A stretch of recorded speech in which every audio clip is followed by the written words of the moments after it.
Chapter 1299. 2-in-1 chapter. Monk, you want to hand Wang He over to your second uncle?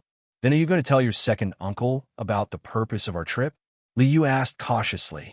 Yi Minglei's words in the morning and the collusion between Wang He and the county magistrate made her feel that the current situation in Guan City was complicated and confusing. It was like the calm before the storm. Miss Li Yu, take a look at this first. I bought on my way back. Yi Fashion shook his head and did not answer Li Yu's question directly. Instead, he took out a roll of paper from his sleeve and passed it to her. What is this? Little Yu took it and read the content clearly. She could not help but be shocked. Zhengzhou Daily? Monk, who is so bold to print newspapers privately? Ever since Li Yu sent you Shernan and the rest to monitor the content of Tang Daily, Tang Daily was officially taken over by the state. Although the imperial court did not make any explicit rules, it was an undeniable fact that it was forbidden to publish newspapers privately. After all, the imperial court had to control public opinion. But now, there was a newspaper similar to Tang Daily in Zhengzhou. This was shocking. What was the Zhengzhou provincial governor trying to do? Or what was the Cui family trying to do? Yi Fashion said in a low voice, "Read the content first." Li Yu obeyed and lowered her head to read it carefully. The more she read, the more surprised she was. Tang Dynasty Daily had 3 sections: interaction between literati, current news, and boastful words of Jianghu. However, Zhengzhou Daily only had 1 section that was similar to interaction between literati. It was full of articles written by great Confucians. What shocked little Yu was not this, but the content of the articles. The current emperor did not obtain the throne properly. He killed his brother and imprisoned his father. Heaven and earth cannot tolerate this. The fake emperor, Li Shimin, is of Hu blood. He destroyed the foundation of the Han people. He should be punished by both humans and gods. Taking over one's brother and sister-in-law, violating human relations, destroying morality. Everyone should abandon him. The descendants of Yan and Huang, the Han people, should rise in rebellion, destroy the tyrant, restore morality, and restore order to the people. The titles of these articles were shocking enough, not to mention the content. Liu could not help but break out in cold sweat. Monk, is someone trying to incite the people of Zhengzhou to rebel? Putting down the newspaper, Li Yu's face was frighteningly pale. After a while, she looked at Yi Fashion and asked. She had initially decided to come to Zhengzhou because she thought that Wei Zheng had been retaliated against by some corrupt officials. She wanted to investigate clearly. However, she had never expected that the waters in Zhengzhou were so deep that there were actually people who wanted to rebel. This was equivalent to poking a hole in the sky. Yi Fashion's expression wasn't any better. His eyes were like lightning as he looked at Li Yu and said word by word, "It's not that someone is inciting the people to revolt, but that within Zhengzhou, the Cui family is planning a coup d'etat from top to bottom. In the morning, second uncle told us not to go out for the next 2 days, so I think they will definitely take action in the next 2 days." Li Yu's expression changed. Her heart was also in turmoil. "Monk, do you know how long this Zhengzhou Daily has been published?" Yi Fashion's expression was gloomy. I asked the bookstore owner. He said that a month ago, Guangxing County already had Zhengzhou Daily. At the beginning, the content was still normal.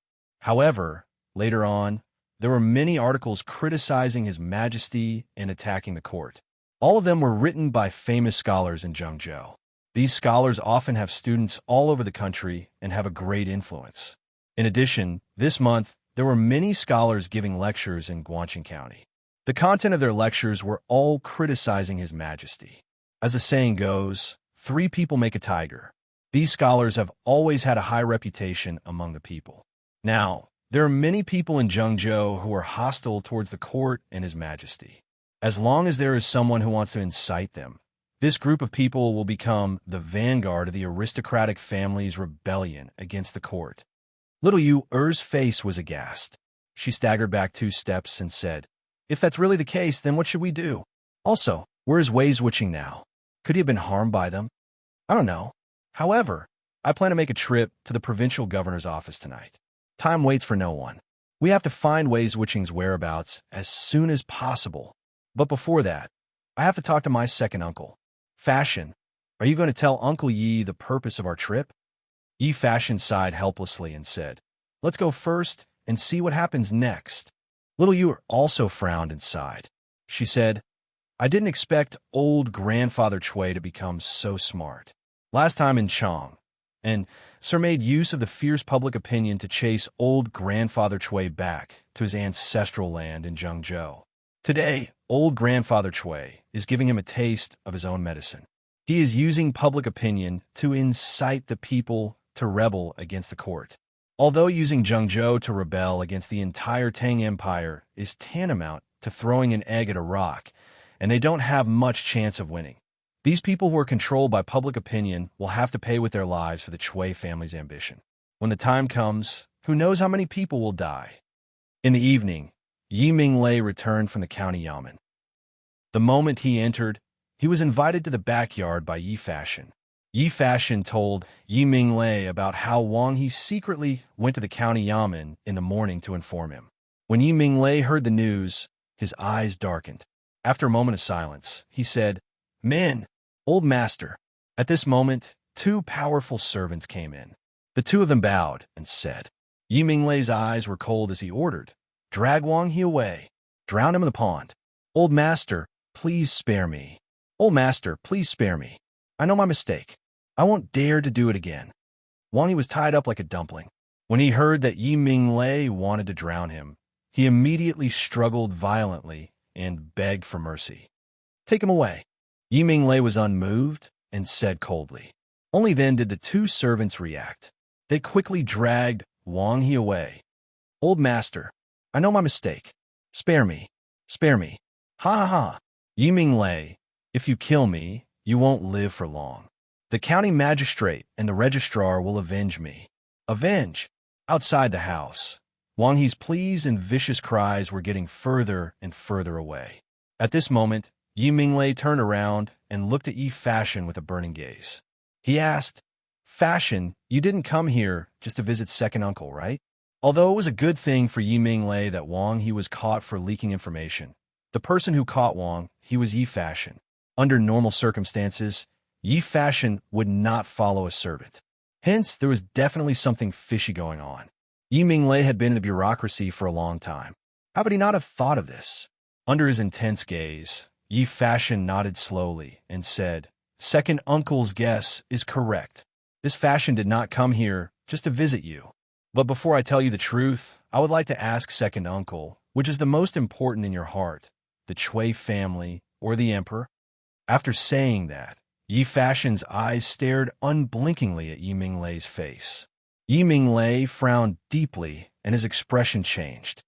Fashion, why would you ask such a question? Second uncle, don't hide it from me. Although I don't fully understand the current situation in Zhengzhou, I still know a little about it. As an official of the imperial court, you should know that the Zhengzhou daily is a taboo, not to mention the articles that incite the people to rebel against the imperial court. Now that things have come to this, I want to know, second uncle, which side will you stand on? Will you go with the flow and betray the imperial court, or will you expose the traitors and turn the tide? As Yi Fashion spoke, he took out the newspaper from his sleeve. Yi Minglei's expression immediately darkened. Beside him, little Yu was also extremely nervous. If Yi Minglei chose to stand against the imperial court, then both of them would probably die today. Yi Minglei's expression changed. After a while, he finally opened his mouth and said, Fashion, second uncle can't stand on either side. I'm just a lowly county magistrate. I don't have any troops or authority. If I stand on either side, my family will be destroyed. Fashion, since you've already guessed some things, then I'll tell you everything today. Ever since old Master Chui was sent back to Zhengzhou in the first month of the year, Wei Wuqing had followed the imperial edict and carried out a comprehensive investigation of the Chui family's illegal activities. However, the Chui family had been in Zhengzhou for many years and had long been deeply rooted.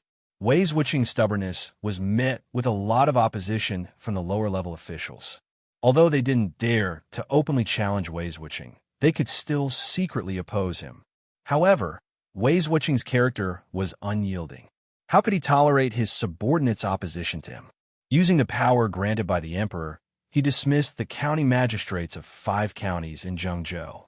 In a short period of time, the officials of Zhengzhou were in danger. Just as Wei Wuqing was about to wield the butcher's knife against the Cui family, on the 15th of the first month, a group of bandits near Meishan, numbering at least a few hundred people, infiltrated Guangxing County in batches and suddenly exploded. Thousands of people were injured and Guangxing County was in chaos. Zhengzhou's provincial governor, Pan Jinyue, urgently ordered 6,000 state troops to enter the city to eliminate the bandits. After the commotion was quelled, Wei Wuqing went missing. The imperial guards who came with Wei Wuqing were all killed. When the provincial governor learned of this, he was furious and ordered the provincial government to lock down the city. No one was allowed to leave. Liu and Yi Fashion couldn't help but widen their eyes. They never thought that so many things would happen in the few months that Wei Zheng had been in Zhengzhou. Crazy. This group of people is crazy. They actually dared to collude with the bandits and murder an important official of the imperial court. This is a serious crime that can lead to the execution of 9 generations of the family. Liu's eyes were filled with shock. With her intelligence, she almost instantly understood where the bandits came from. It was nothing more than the Cui family wanting to remove Wei Zheng, this stumbling block, so they deliberately colluded with the bandits to create chaos. However, Wei Zheng was the dignified left prime minister, one of the important officials that Li Er relied on the most. Since the Cui family dared to do this, it meant that they were prepared to rebel against the imperial court. Yi Minglei shook his head and said, "Even Miss Liu could see through this matter. How can others not see through it? How can this old man not see through it?" However, the Cui family is powerful, and together with the provincial governor of Zhengzhou, the news can't be spread. This month, Provincial Governor Pan ordered the Guangxing County Yamen to organize people and set up the editorial department of Zhengzhou Daily. The content of the newspaper will be written by his right-hand man. The editorial department is only responsible for typesetting and printing. I'm sure you have seen the articles written by the provincial governor's right-hand men. In addition, they will also send scholars to each county to give lectures and spread the news that the emperor is not righteous and cruel. Not only that, all the entrances of Zhengzhou's official roads will be guarded by state troops to prevent people from leaving Zhengzhou to inform the imperial court. This old man is just a small county deputy without any troops or authority. In such a dangerous situation, other than protecting myself, what else can I do? If I join the Cui family in rebelling against the imperial court, then I will definitely lose my reputation and be exterminated. After all, although the Cui family is powerful in Zhengzhou, it is difficult for them to contend against the imperial court. Failure is only a matter of time. However, if this old man opposes the Cui family and goes to inform the imperial court, then my entire Yi family will die without a burial ground. Therefore, this old man can only help no one. I will try my best to avoid any involvement and try my best to distance myself from any involvement. In this way, even if the imperial court blames me, I will only lose my official position. However, the dozens of people in the Yi family will be spared. Yi Fashion and Liu couldn't help but fall silent after listening. It turned out that Yi Minglei was a bystander. Although he didn't have much power, his heart was as clear as a mirror. He had already seen through the situation in Zhengzhou. What he wanted was very simple. He just wanted to protect the lives of his entire family. Second uncle, it's not wrong for you to choose to protect yourself. However, have you ever thought that when the Cui family really wants to rebel, they will not tolerate a subordinate who wavers between two sides? Those who achieve great things will plan before acting, let alone something as big as a rebellion. Fashion dares to guarantee that before the rebellion, the Cui family will force you to make your stand clear. When that time comes, what will you do?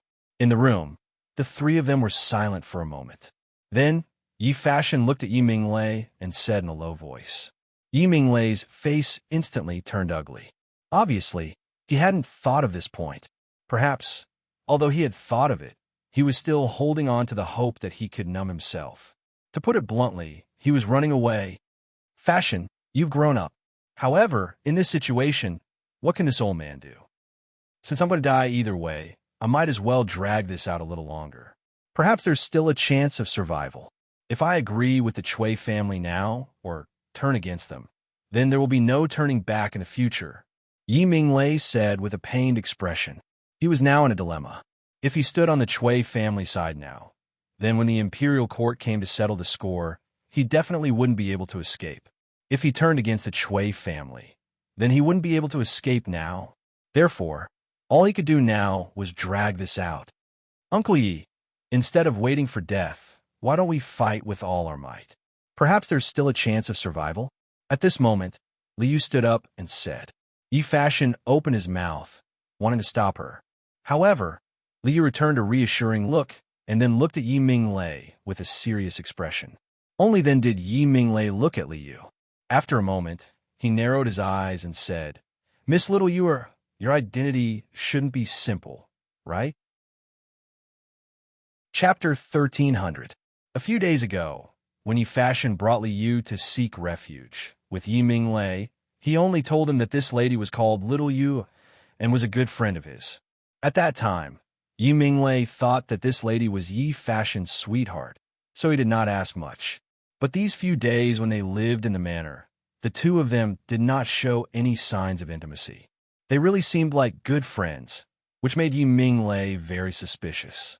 At this moment, Li Yu's provocative words made him start to seriously examine this lady in front of him. Li Yu smiled and said, Uncle Yi, I am from the Chang and Tang Daily Editorial Department. Little Yu was not stupid.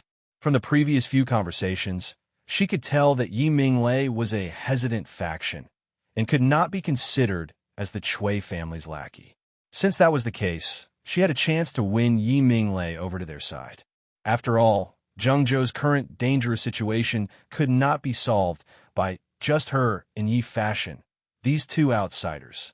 If she could win Yi Minglei over, then it would be much easier for them to do things. Although Yi Minglei had no military power, he was after all the county magistrate of Guangqing County, so he had a lot of information. If she wanted to win Yi Minglei over, then she could only come clean and tell him the truth. From the Tang Daily Editorial Department, just a few words, but it was like a rolling thunder, shaking Yi Minglei's heart and soul. After a while, Yi Minglei came back to his senses and asked, this old man used to read the Tang Daily every day. There were many current news articles written by a person called Li Yu. Could it be you?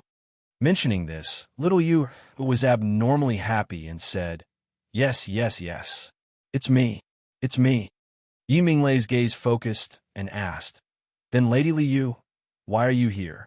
Could it be that His Majesty or Marquis Yong and already know about the current situation in Guangqing County? If the imperial court knew about the news and took action in advance, he might be able to make some arrangements to protect his family. To his disappointment, Little Fishy shook her head and said, The imperial court and sir. Oh, it's the Marquis of Yong'an. It's just that I'm used to calling him sir. Actually, the imperial court and sir don't know what's going on in Zhengzhou. I only heard that Zhengzhou was in chaos some time ago, and I was worried that a good official like Wei Zuoqing would be harmed by scoundrels. So I asked teacher to let me come to Zhengzhou to investigate. I didn't expect the Chui family to be so daring as to plot a rebellion. From these words, it wasn't difficult to discern that Li Yu had a rather good relationship with Li Zixuan, and this caused Yi Minglei to be unable to help but have a whole new level of respect for Li Yu. Miss Li Yu, how many guards did Marquis send to escort you this time? Where are they now? Did you sneak into the city? Li Yu didn't know whether to laugh or cry. It turned out that this person was still hoping that he could call for reinforcements. Speaking of which, she couldn't even protect herself now. All right? Uncle Yi, Little Fishy, only has F.A. Shan by her side this time. Li Yu said weakly. When Yi Minglei heard this, he couldn't help but be disappointed. With just the two of you, how am I supposed to fight with all my might? When the time comes, I'll only have 2 more heads. From what I see, it's better for the two of you to hide during this period of time. After all, This matter has nothing to do with you. Even at this time, Yi Minglei had never thought of harming Yi Fashion and Li Yu. From this, it could be seen that he could be considered a righteous man. It was just that he had his family behind him that he had to be wary of, so he had no choice but to be an ostrich for the time being. Li Yu bowed and said, "Many thanks for Uncle Ye's good intentions, but I'm definitely going to take care of this matter. I can't just stand by and watch the people of Zhengzhou be deceived and muddled into rebelling. When the time comes, they'll end up with their families ruined. They're innocent, although I didn't bring any guards with me this time. But with the current situation in the city, no matter how many guards I bring, it's useless. If we want to break out of this situation, we can't fight them head-on. We can only use our wits." Yi Fashion nodded, his face full of agreement. Yi Minglei frowned and said, "How do we use our wits?" Li Yu smiled and said, "Before answering this question, I'd like to ask Uncle Yi, is Wei Wucheng dead or alive? If he's still alive, where is he now? If they could find Wei Zheng, then everything would be easy." The civil officials of the early Tang Dynasty were not as weak as the civil officials of the Song, Ming, and Qing dynasties. Most of the civil officials at this time had fought with the army, and Wei Zheng was not an exception. At the end of the Sui dynasty, when the 18 rebellions rose up, Wei Zheng was even a dog-head military advisor for Li Mi in Wagong village. So, although Wei Zheng was not good at war, in terms of commanding, Old Wei still had his own way of doing things. Now, if they could find him and let him command, then their chances of breaking out of this situation would be much higher. Yi Minglei thought for a while and replied, "I don't know if Wei Wucheng is dead or alive. The county government and state government have no news of his whereabouts. But I feel that Wei Wucheng is definitely not dead." "Why does Uncle Yi say so?" Li Yu's eyes lit up as he asked excitedly. Yi Minglei replied, "Because we haven't found Wei Wucheng's body. As for the Imperial Army guards that came with Wei Wucheng, they were all stabbed to death. So this old man thinks that Wei Wucheng was either captured and imprisoned, so he hasn't shown himself recently, or he has already escaped." Li Yu smiled and said, "I think so too. Oh, right. Uncle Yi, you told me this morning that Fashion and I should not leave the house for the next 2 days. Is something big going to happen soon?" Yi Minglei stroked his beard and said, "Indeed, 2 days later, there will be a grand lecture in the city. At that time, Provincial Governor Pan and Old Master Chui will be there. Other than that, I heard that Old Master Zheng will be there too." "Old Master Zheng?" Li Yu and Yi Fashion exclaimed at the same time. Just the Chui clan was already so powerful. If the Zheng clan were to step in and rebel, then the imperial court would really have to go to war and have a headache. This is the latest news that I heard from the county government." Yi Minglei nodded and replied, "Obviously, Old Master Chui knows that with their strength alone, they can't shake the foundation of the imperial court. So, Old Master Chui approached Zhengzhou City. Did the Zheng family's great-grandfather agree?" Li Yu asked anxiously. "This I'm not sure, but in 2 days' time, everything will be clear." Yi Minglei shook his head. "Second uncle, I want to go to the provincial governor's mansion tonight. I want to see if Wei Wucheng is imprisoned in the state government." Yi Fashion cupped his hands and said to Yi Minglei. Chapter 1301. The situation in Zhengzhou was treacherous, but in Chang and city, it was still peaceful. The people were still enjoying the peace and happiness brought about by the peaceful times. From the officials to the commoners, no one had noticed the fatal danger hidden under the prosperous times. "Yamacho, is there any news from Little Yu-er?" Lantian County, Yinshan residence. Li Zixuan was watering the flowers in the front yard when Meng Wenhao knocked on the door and entered. He asked worriedly. It was the end of March, the season for flowers to bloom. Li Zixuan's residence had many orchids planted in the front yard. As one of the 4 flower gentlemen, orchids had their own unique charm. In his previous life, his family was always busy making a living, so he didn't have time to do this. But in this life, he had a house, a car, and a high status. He had nothing to do, so planting orchids could improve his character, right? This wasn't trying to be cultured, but he just had nothing to do sometimes. "Oh, Wenhao is here. Come in and have a seat." I'll be back after watering these 2 pots of orchids. Li Zishuan heard, raised his head, and said plainly. He didn't like to leave things unfinished. Although he was worried about Li Yu, the 2 places were hundreds of miles apart. There was no use worrying. He was waiting for Li Yu's news. Only when he understood the situation over there could he make the next step, and he believed that Li Yu would definitely send him news. Mountain, Meng Wenhao was so anxious that he was about to get angry. He wanted to urge him, but he saw Li Zishuan's serious face. So, he could only wait patiently. After about half an hour, Li Zishuan put down the kettle and turned around. Meng Wenhao couldn't wait to ask again, Yamacho, Lu, you are okay? I know what you want to ask. Come in with me. Li Zishuan waved his hand and said with a smile. Then, he turned and walked into the house. Meng Wenhao quickly followed. Here, look at this. Li Zishuan brought Meng Wenhao directly to the study room.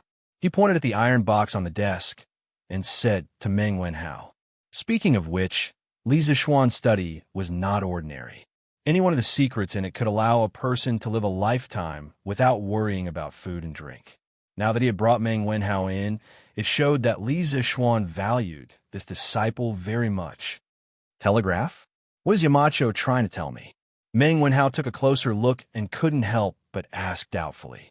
When Yinhuang College first opened, Li Zishuan had demonstrated the magic of this thing in front of all the students. Of course, he recognized it.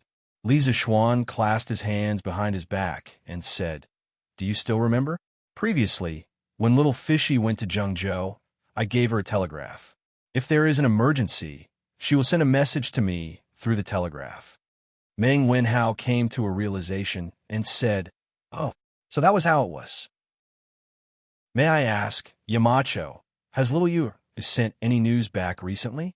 Li Zishuan shook his head and said, Not yet. According to the time, she should have only been in Zhengzhou for a few days. Wenhao, you don't have to worry.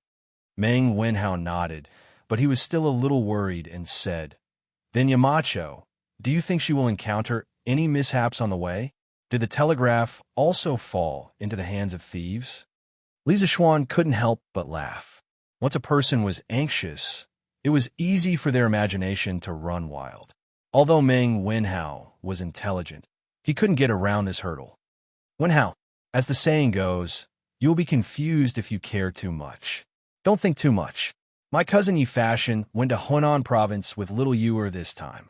Although his martial arts can't compare to the older generation of Jianghu masters, it won't be a problem to deal with some ordinary thieves. Oh. When Meng Wenhao heard this, he nodded thoughtfully.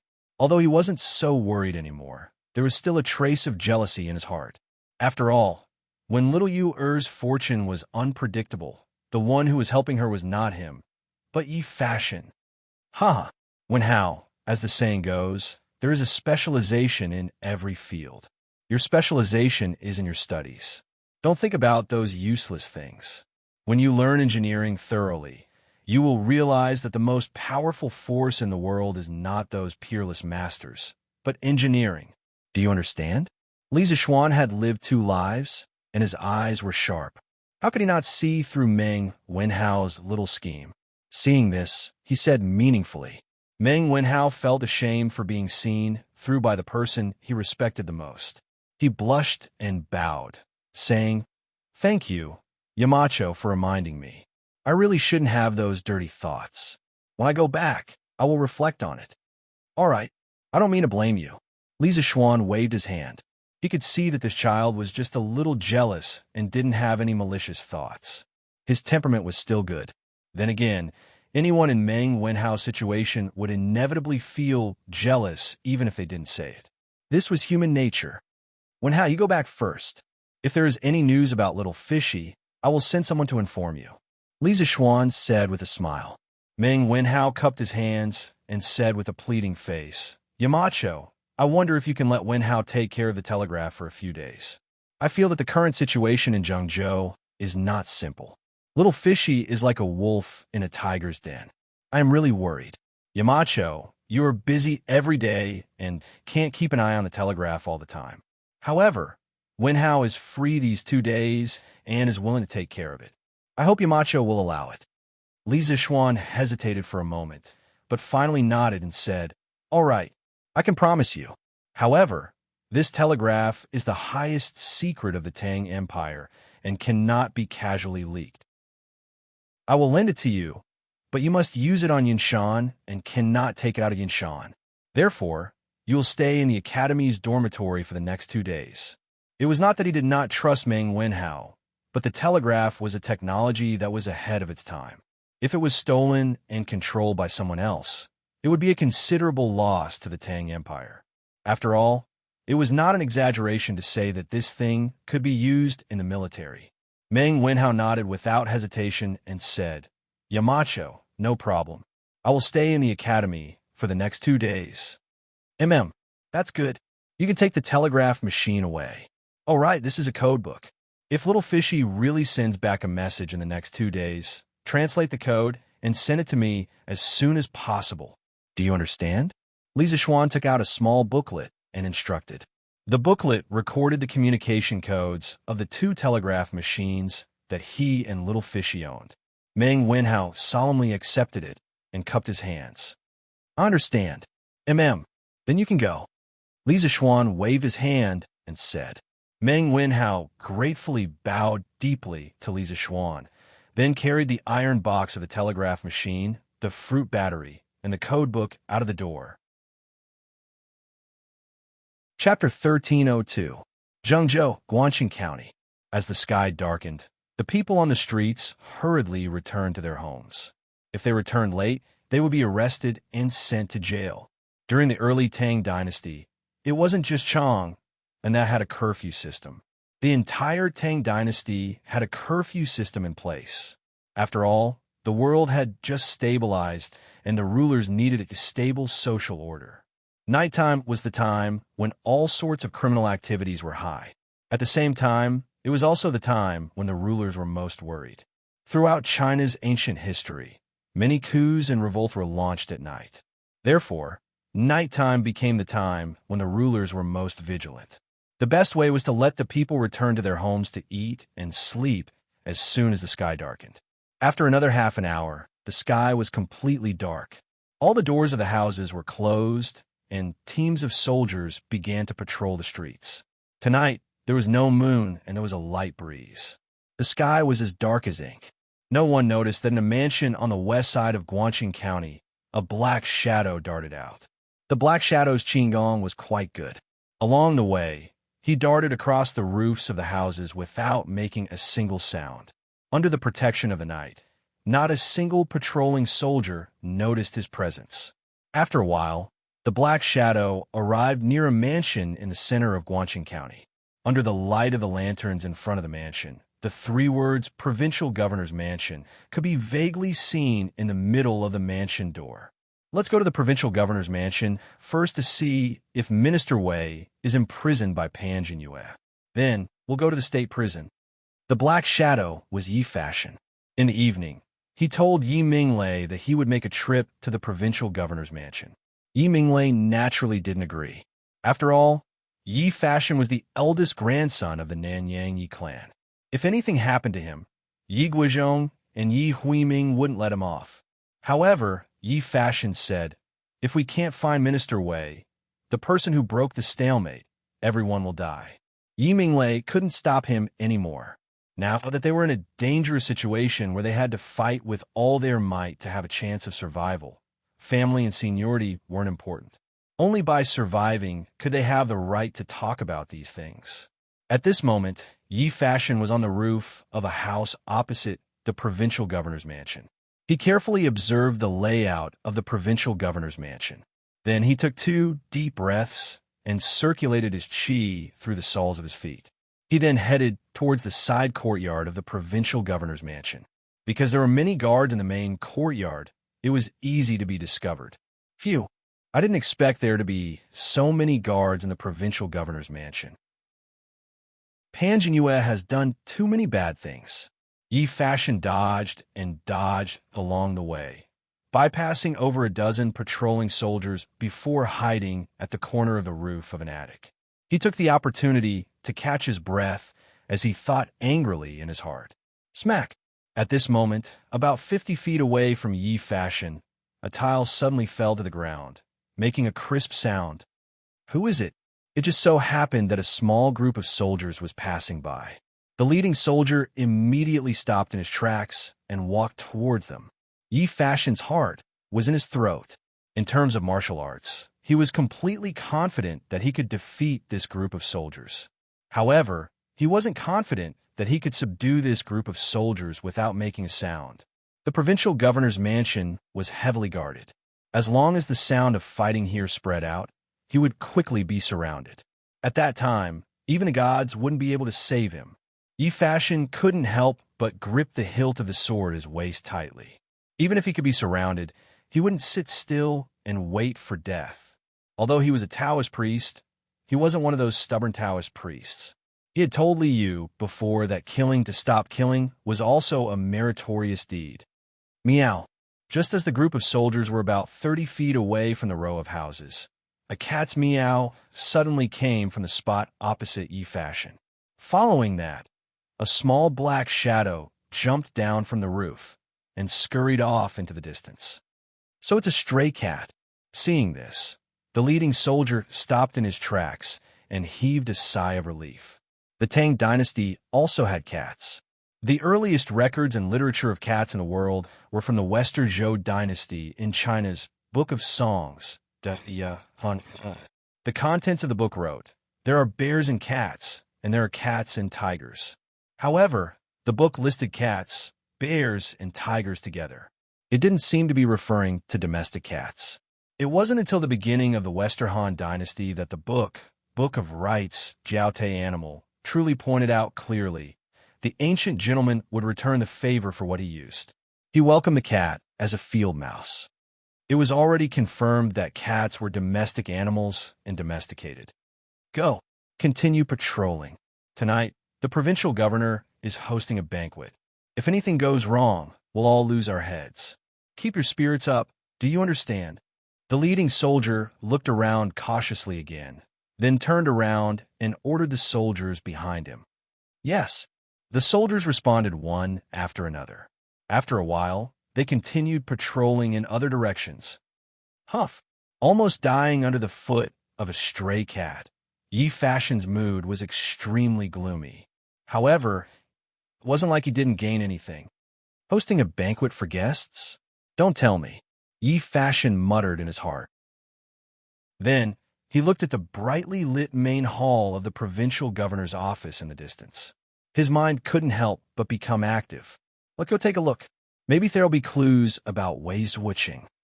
After a while, Yi Fashion made up his mind. His whole person was 120% alert. Then, he carefully moved toward that direction. He didn't advance rashly due to his greed for merit, nor did he have the courage to be skillful. At this moment, Yi Fashion was like a patient hunter. He was quietly waiting for the best opportunity to make a move. For every step forward, he had to be alert and alert. After confirming that there was no danger, he would dash out. He would rather be slower than be discovered by others. Therefore, he walked for nearly half an hour for a distance of less than 1,000 feet. However, he finally arrived at the main hall of the provincial governor's office. Moreover, he was on the roof of the main hall. Yi Fashion calmed his heartbeat. Then, he held his breath and carefully crouched down. He put his ear on the roof tiles, wanting to listen to the voices in the room. Unlike some masters in ancient dramas, Yi Fashion didn't dare to lift the roof tiles directly. He peeked while eavesdropping. After all, he had just evolved to the chi state. His martial arts cultivation wasn't profound. Who could guarantee that there weren't one or two masters who were stronger than him in this huge provincial governor's office? First, there was a sound of music. Presumably, there were dancers playing and dancing in the main hall. Then, Yi Fashion vaguely heard an old voice saying, "Jinhua, have you found Wei Wuching?" A voice full of energy replied. Replying to grandfather, "This student has sent people to search the entire city these past few days, but we still haven't found Wei Zheng's whereabouts. This person seems to have evaporated into thin air, just like that." Chapter 1303. Forget it. Let's not look for him for now. Prepare for the pledging ceremony in 2 days. Wei Xuanqing doesn't have any soldiers or power now. He's like a rat crossing the street. I don't think he can do anything. In the main hall of the provincial governor's residence, the two people who spoke were Cui Junchuo and Pan Jinyue, the provincial governor Zhengzhou. Cui Junchuo said solemnly, "Yes, great-grandfather." Pan Jinyue cupped his hands. Although he was the provincial governor of a province, he still had to be respectful in front of the Cui family's great-grandfather. If this attitude was seen by outsiders, their jaws would definitely drop. "Great-grandfather, I wonder if the Zheng family has agreed?" After a moment of silence, Pan Jinyue asked tentatively. He was not stupid. Although the Cui family was a 1,000-year-old family and had great influence, the Cui family and the soldiers under his command did not have the ability to fight the elite Tang Dynasty head-on. Only by pulling in the Zheng family, which was also a 1,000-year-old family, would they have the strength to fight. Zheng Shou? That old bastard agreed. Hearing this, Cui Junchuo's face turned a little ugly. After a long while, he squeezed out these words from between his teeth. It seemed that he had paid a heavy price for the Zheng family to take action. This was also reasonable. After all, the imperial court had sent Wei Zheng to deal with the Cui family, not the Zheng family. The Zheng family had no reason to not live a good life and rebel against the imperial court for no reason. In addition to the Zheng family, this old man has already spoken to the bustling Cui family. "Jinyue, you will be the commander-in-chief this time. The three of us will provide people, money, strength, and weapons. Let's try to quickly take down Luoyang before the imperial court can react. At that time, we will be able to compete with Chang, Ansley Shimen." Cui Junchuo added. The Qinghe Cui family and the bustling Cui family were both old nobles of Shandong. The two came from the same origin. When the Qinghe Cui family was facing a life-and-death crisis, the bustling Cui family could not stand by and do nothing. Everyone knew that the teeth would be cold if the lips were gone. Therefore, the difficulty of convincing the bustling Cui family was much lower than convincing the Zheng family. With the 5 clans and 7 hopes, 3 of the 7 most powerful clans of the Great Tang had been gathered. Cui Junchuo's wishful thinking was well thought out. Luoyang had been the eastern capital since the Sui Dynasty. There was plenty of food in the city, and the city walls were sturdy. It was easy to defend and hard to attack. Once they took down Luoyang, they could rely on this city to contend with Lier. At that time, if the imperial court wanted to crush the Cui family, they would have to pay a huge price. Pan Jinyue looked excited when he heard that. He stood up and cupped his fist solemnly. "Thank you for your trust, great-grandfather. Pan Jinyue will definitely do his best to take down Luoyang as soon as possible." Cui Junchuo nodded with satisfaction and said, "Since the ancient times, nobles, generals, and ministers would rather have the guts." At the end of the Sui Dynasty, the world was in chaos. The Li family of Longxi only seized the opportunity to seize the world. Comparatively speaking, how could my Qinghe Cui clan and bustling Cui clan combined be inferior to his Longxi clan? He was just born at the wrong time. Today, if we can work together and conspire for a great cause, the world might change hands.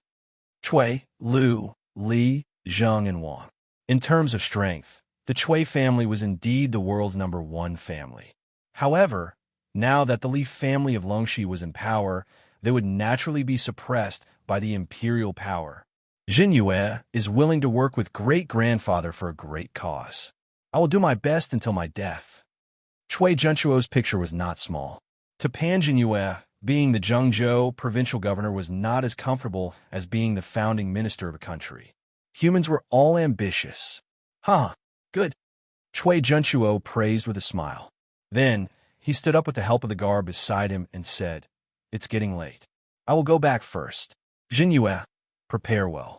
In the future, the world that the Cui family conquered will definitely be yours. This old man gives you my word." Pan Jinyue bowed slightly and cupped his fists excitedly. "Farewell, great-grandfather.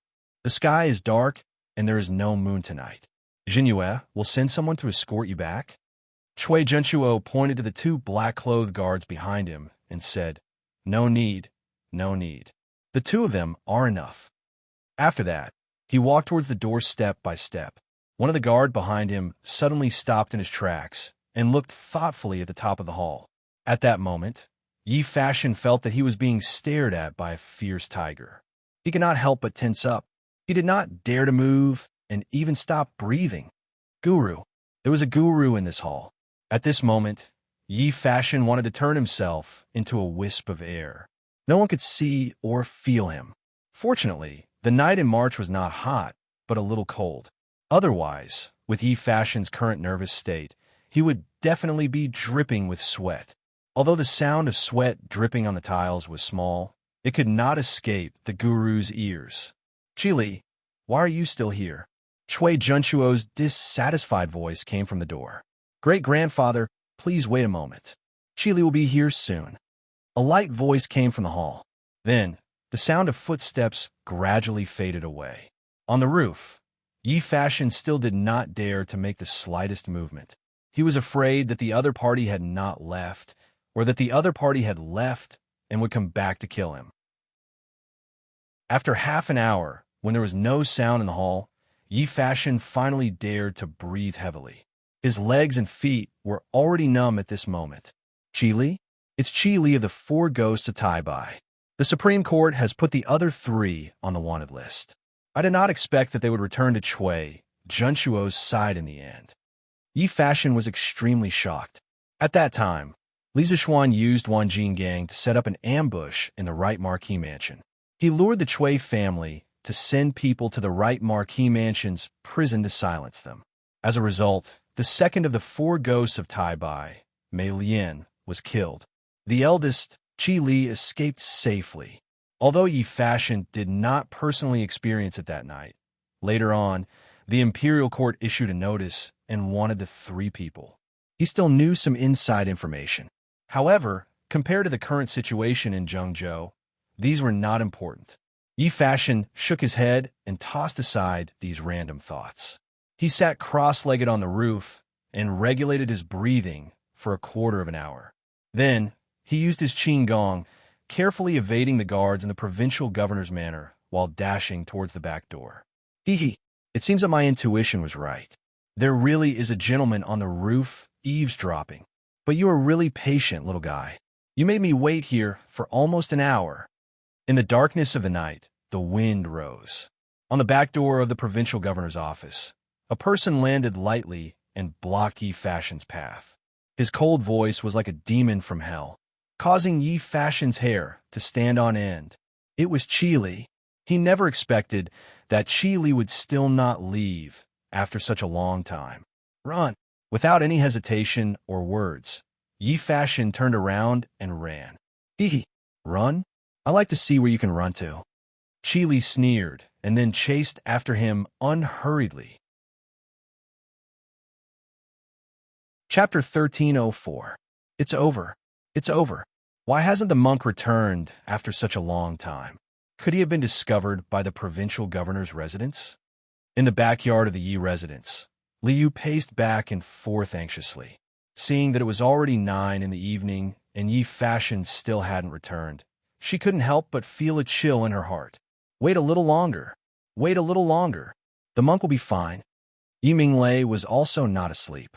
He was also waiting in the backyard for Yi Fashion's return. "Oh, Miss Liu, you said that the Duke of Yong and Shan Shan are cousins. Is that true?" Yi Fashion was anxious, but when he thought of what Liu said to him after Yi Fashion left, he could not help but feel shocked. Last year, Yi Guizhong had brought his family to Beijing to acknowledge their relatives. Although Yi Huiming had returned to Nanyang from Chang, and before the new year, the result of the acknowledgement in Beijing had never been spread. As a distant cousin of the Yi family in Guan City, he naturally didn't know that Li Zixuan's birth mother was the daughter of the Yi family back then. Now that he knew this news, Yi Minglei felt a burst of joy even though he was in a desperate situation. Because if this was the case, Li Zixuan would have to call him second uncle when he came over. Who in the world did not know that Li Zixuan was the most powerful and influential person in the empire? His future was limitless, But now he had inexplicably become Li Zishuan's second uncle. This was truly a miraculous situation in life. Of course it's true. Aya, Uncle Yi, why are you saying this now? Why don't you send someone out to investigate? If the monk is discovered by the provincial governor's residence's guards, it will be bad. Little Yuer stomped her feet and said unhappily. Yi Minglei's face turned red. He knew that this was not the time to think about this, but he could not help but think about it. Now that all the shops are closed and there are soldiers patrolling the streets, even if we want to send someone out to investigate, we will have to wait until dawn. Yi Minglei looked outside the house and said worriedly, Dawn?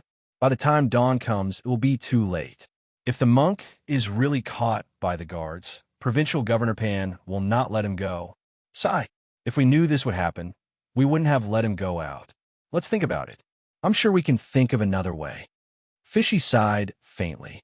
At this moment, she couldn't help but think, if only Mr. was here. The Chui family, the provincial governor's mansion. As long as Mr. is here, they will all turn into ashes. That's right, in her heart, Li Zishuan was omnipotent, be it civil or martial. Miss Liu, I'll send a messenger pigeon to the Southern Sun ancestral mansion tomorrow morning. I believe that once my big brother receives the news, he'll definitely think of a way. If it doesn't work, he can ask the Marquis of Yong and ask the Emperor to send troops to conquer Zhengzhou. After pondering for a while, Yi Minglei said. Li Yu was shocked. Uncle Yi, you're still sending pigeons to Nanyang? Although messenger pigeons were a very awesome ancient technology, if one wanted to use pigeons to send a letter to another party, the carrier pigeon's hometown had to be on the other side as well. The ancients made use of the pigeon's homing ability. They could return home, no matter where they were, to achieve messenger pigeons between two places. The reason why pigeons could identify directions and find their nest was that they were very sensitive to the Earth's magnetic field, as if they had a compass in their bodies. Of course, every branch of the Yi family has messenger pigeons with the Southern Sun Ancestral Mansion, so that if one side is in trouble, the Southern Sun Ancestral Mansion can help as soon as possible. Yi Minglei smiled and nodded. Oh, Liu nodded thoughtfully, then shook her head and said, No. If there's a sharpshooter at the city gate who shoots down the carrier pigeon, then we'll all be exposed. Uncle Yi, this plan will not work. But don't worry, as long as the monk can come back safely tonight, I have a way to send the news back to the capital. Once Mr. knows about the changes in Zhengzhou, he'll definitely think of a way. Yi Minglei thought about it and agreed. Seeing how confident Fishy was, he could only nod and say, All right then, I'll listen to your arrangements. Swoosh, swoosh. Guangxing County was not peaceful in the middle of the night. At this time, two shadows, one tall and one short, were running quickly in the city. Yi Fashion poured all his internal strength into his legs and ran at full speed. He had no intention of fighting with Qi Li, who was behind him. The difference in strength between the two was too great. If it were not for the Yi family's exquisite body movement technique, he would have been captured by now. He did not dare to run directly to the Yi mansion in the west of the city, as that would expose Yi Minglei and Li Yu. At this moment, he could only lead Qi Li around the city. In a short while, he had already run to the south of the city. Fortunately, he had been to Guangxing County many times when he was young. Otherwise, he would probably be lost by now. Hey, kid, I didn't expect your body movement technique to be so interesting. Now I've changed my mind. If you can teach me your body movement technique, maybe I'll spare your life.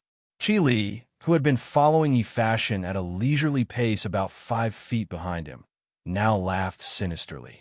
Obviously, he had not used his full strength. It was like a cat chasing a mouse. Dream on. Yi Fashion gritted his teeth and said in exasperation. For a moment, he did not want to run anymore. After all, anyone who was played like a mouse would be angry. But he knew that he could not stop because if he did, his second uncle's family and Li Yu would all die. Hey, since you refuse a toast only to be forced to drink a forfeit, then don't blame me for being rude. 5 elements, ghostly steps. Qi Li sneered, and then the true qi in his body burst out. His whole body flashed, and in an instant he was behind Yi Fashion. As he ran, he pulled out the long sword at his waist and stabbed at Yi Fashion's back. Cold. At this moment, Yi Fashion felt a bone-piercing chill. It was the threat of death. Dodge! Yi Fashion, who was running at high speed, forcibly changed his direction, and Qi Li's sword missed. Lord Yi, you are a dragon. Yi Fashion gritted his teeth, and all the remaining true qi in his body burst out in an instant on his legs. His whole body dragged a row of afterimages in the air, and in an instant he was 10 feet away from Qi Li. Hey, I've really underestimated you. Qi Li looked surprised, and then hurriedly used the 5 elements ghostly steps to chase in the direction Yi Fashion was heading. Whoosh, whoosh.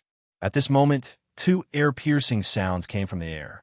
Qi Li, who had sharp ears, of course heard it. He looked up and saw 2 black objects coming toward him.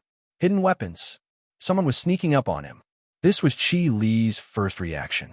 So he waved his sword, and the 2 black objects were split into 4 halves.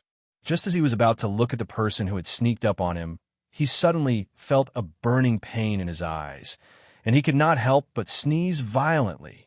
Hey, using a sword to chop lime and mustard powder, this guy is really stupid. On a rooftop by the street, a man in black couldn't help but laugh. Then, he ignored Qi Li and chased in the direction Yi Fashion had escaped. Chapter 1305. Lu Xiang of the Westerhan Dynasty wrote in New Preface, Miscellaneous Matter 5, Young Master, Yi loves dragons. He wrote dragons on hooks, chisels, and carvings in rooms. Therefore, the dragon came down, peeking at the door, and left its tail in the hall. When Lord Yi saw it, he abandoned it and left. Without its soul, the 5 colors had no owner. It was said that Lord Yi of the Chu Kingdom liked dragons very much. He carried dragons on his wall. When the dragons in the sky saw that there was someone who liked them so much, they came down to the mortal world to take a look. When Lord Yi saw that it was a real dragon, he was so scared that he ran away. Later on, this story was used to mock Lord Yi's empty talk and thoughtlessness.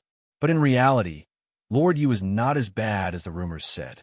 Back then, in order to control the flood, he personally observed the situation of the people and surveyed the terrain at the place where the flood was the greatest. Later on, he invented a plan to control the flood by building a deep ditch similar to a moat around the village to prevent flood and store water. Later on, a guest saw Lord Yi's water conservancy map, which was like a group of dragons. He told Lord Yi, "Clouds give birth to dragons. The dragons in your drawing do not have clouds, so you don't like dragons." Lord Yi replied, "I use dragons to guide water, not to ride the clouds. A dragon comes out of a canal, and a dragon comes out of the water. But I am afraid that this dragon will consume manpower and material resources, causing the people to suffer." Later on, this matter spread to Shen Buhai's ears. In order to slander Lord Yi, he wrote the story of Lord Yi's love for dragons in his book, Shunzi. Thus, Lord Yi suffered thousands of years of injustice. The Yi family of Nanyang was also the descendant of Lord Yi of the Chu Kingdom. But no one knew that Lord Yi's love for dragons had become the name of a Qinggong movement technique in the Yi family. Lord Yi's love for dragons. Cloud dragon comes out of the water. This was a kind of movement technique that burned a large amount of true qi in a very short period of time to increase one's speed to the extreme. It was not exquisite, but it was very useful when escaping for one's life. At this time, Yi Fashion's true qi had been completely exhausted. He came to an alley and was about to stop for a while when he heard footsteps behind him. Yi Fashion's heart sank. "Haha, little brother, you have guts to spy on the provincial governor's mansion." A burst of hearty laughter came from behind him.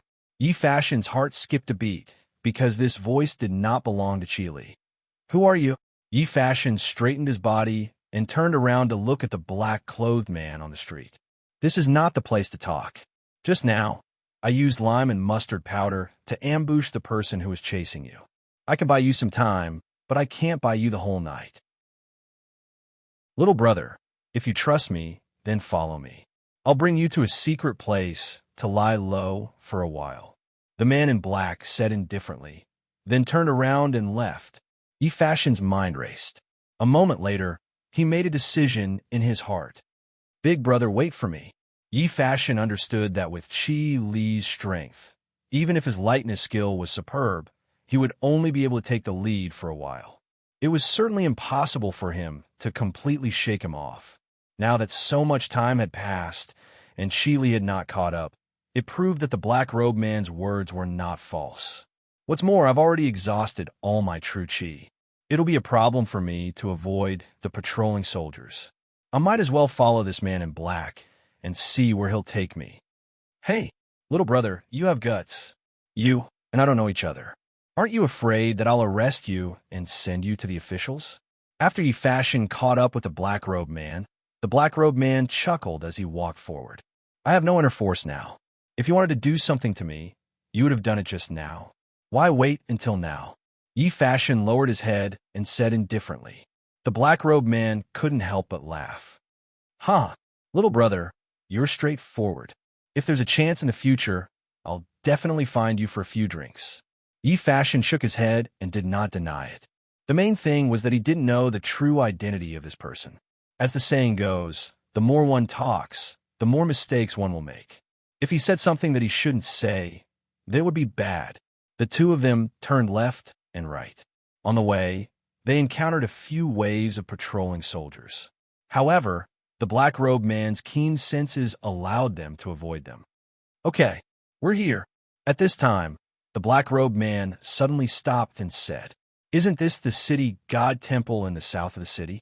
Why did you bring me here?" Yi Fashion looked at it and said with some dissatisfaction, "In this rundown temple, other than the stone statue, there was nothing else. How can anyone hide here?" During the northern and southern dynasties, the people started to worship the city god. Naturally, there was also a city god temple in the Tang Dynasty. The black-robed man acted as if he didn't hear Yi Fashion's question and said, "Hey, in the past, there were many beggars living in this city god temple. I heard that at the beginning of this year, the district magistrate sent people to chase all the beggars out of the city. Therefore, no one comes here on a normal day." Yi Fashion frowned and said, "But we can't hide here. What if the patrolling soldiers pass by here?" "Hey, who said we're hiding here? Little brother, come in with me." The black-robed man smiled and interrupted. After saying that, he took the lead and walked in. Yi Fashion could only follow. In the city god temple, the black-robed man took out a torch from his waist and blew it gently. The dim flame lit up this small area. Yi Fashion wanted to stop him, but he saw the black-robed man lying under the incense table. He waved at Yi Fashion and said, "Little brother, come quickly. Follow this tunnel. I'll bring you to a place to hide. Hurry, time is of the essence. Don't let the soldiers outside discover the fire here." As he spoke, the black-robed man used his strength to lift a stone slab onto the incense table. He then jumped down first. Yi Fashion was shocked.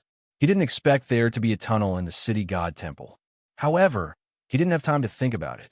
He walked to the incense table and jumped down. He even covered the stone slab with his hands.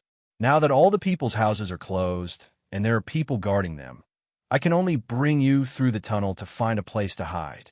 In the tunnel, the black-robed man held a torch and led the way in front as he spoke to Yi Fashion. "Who are you?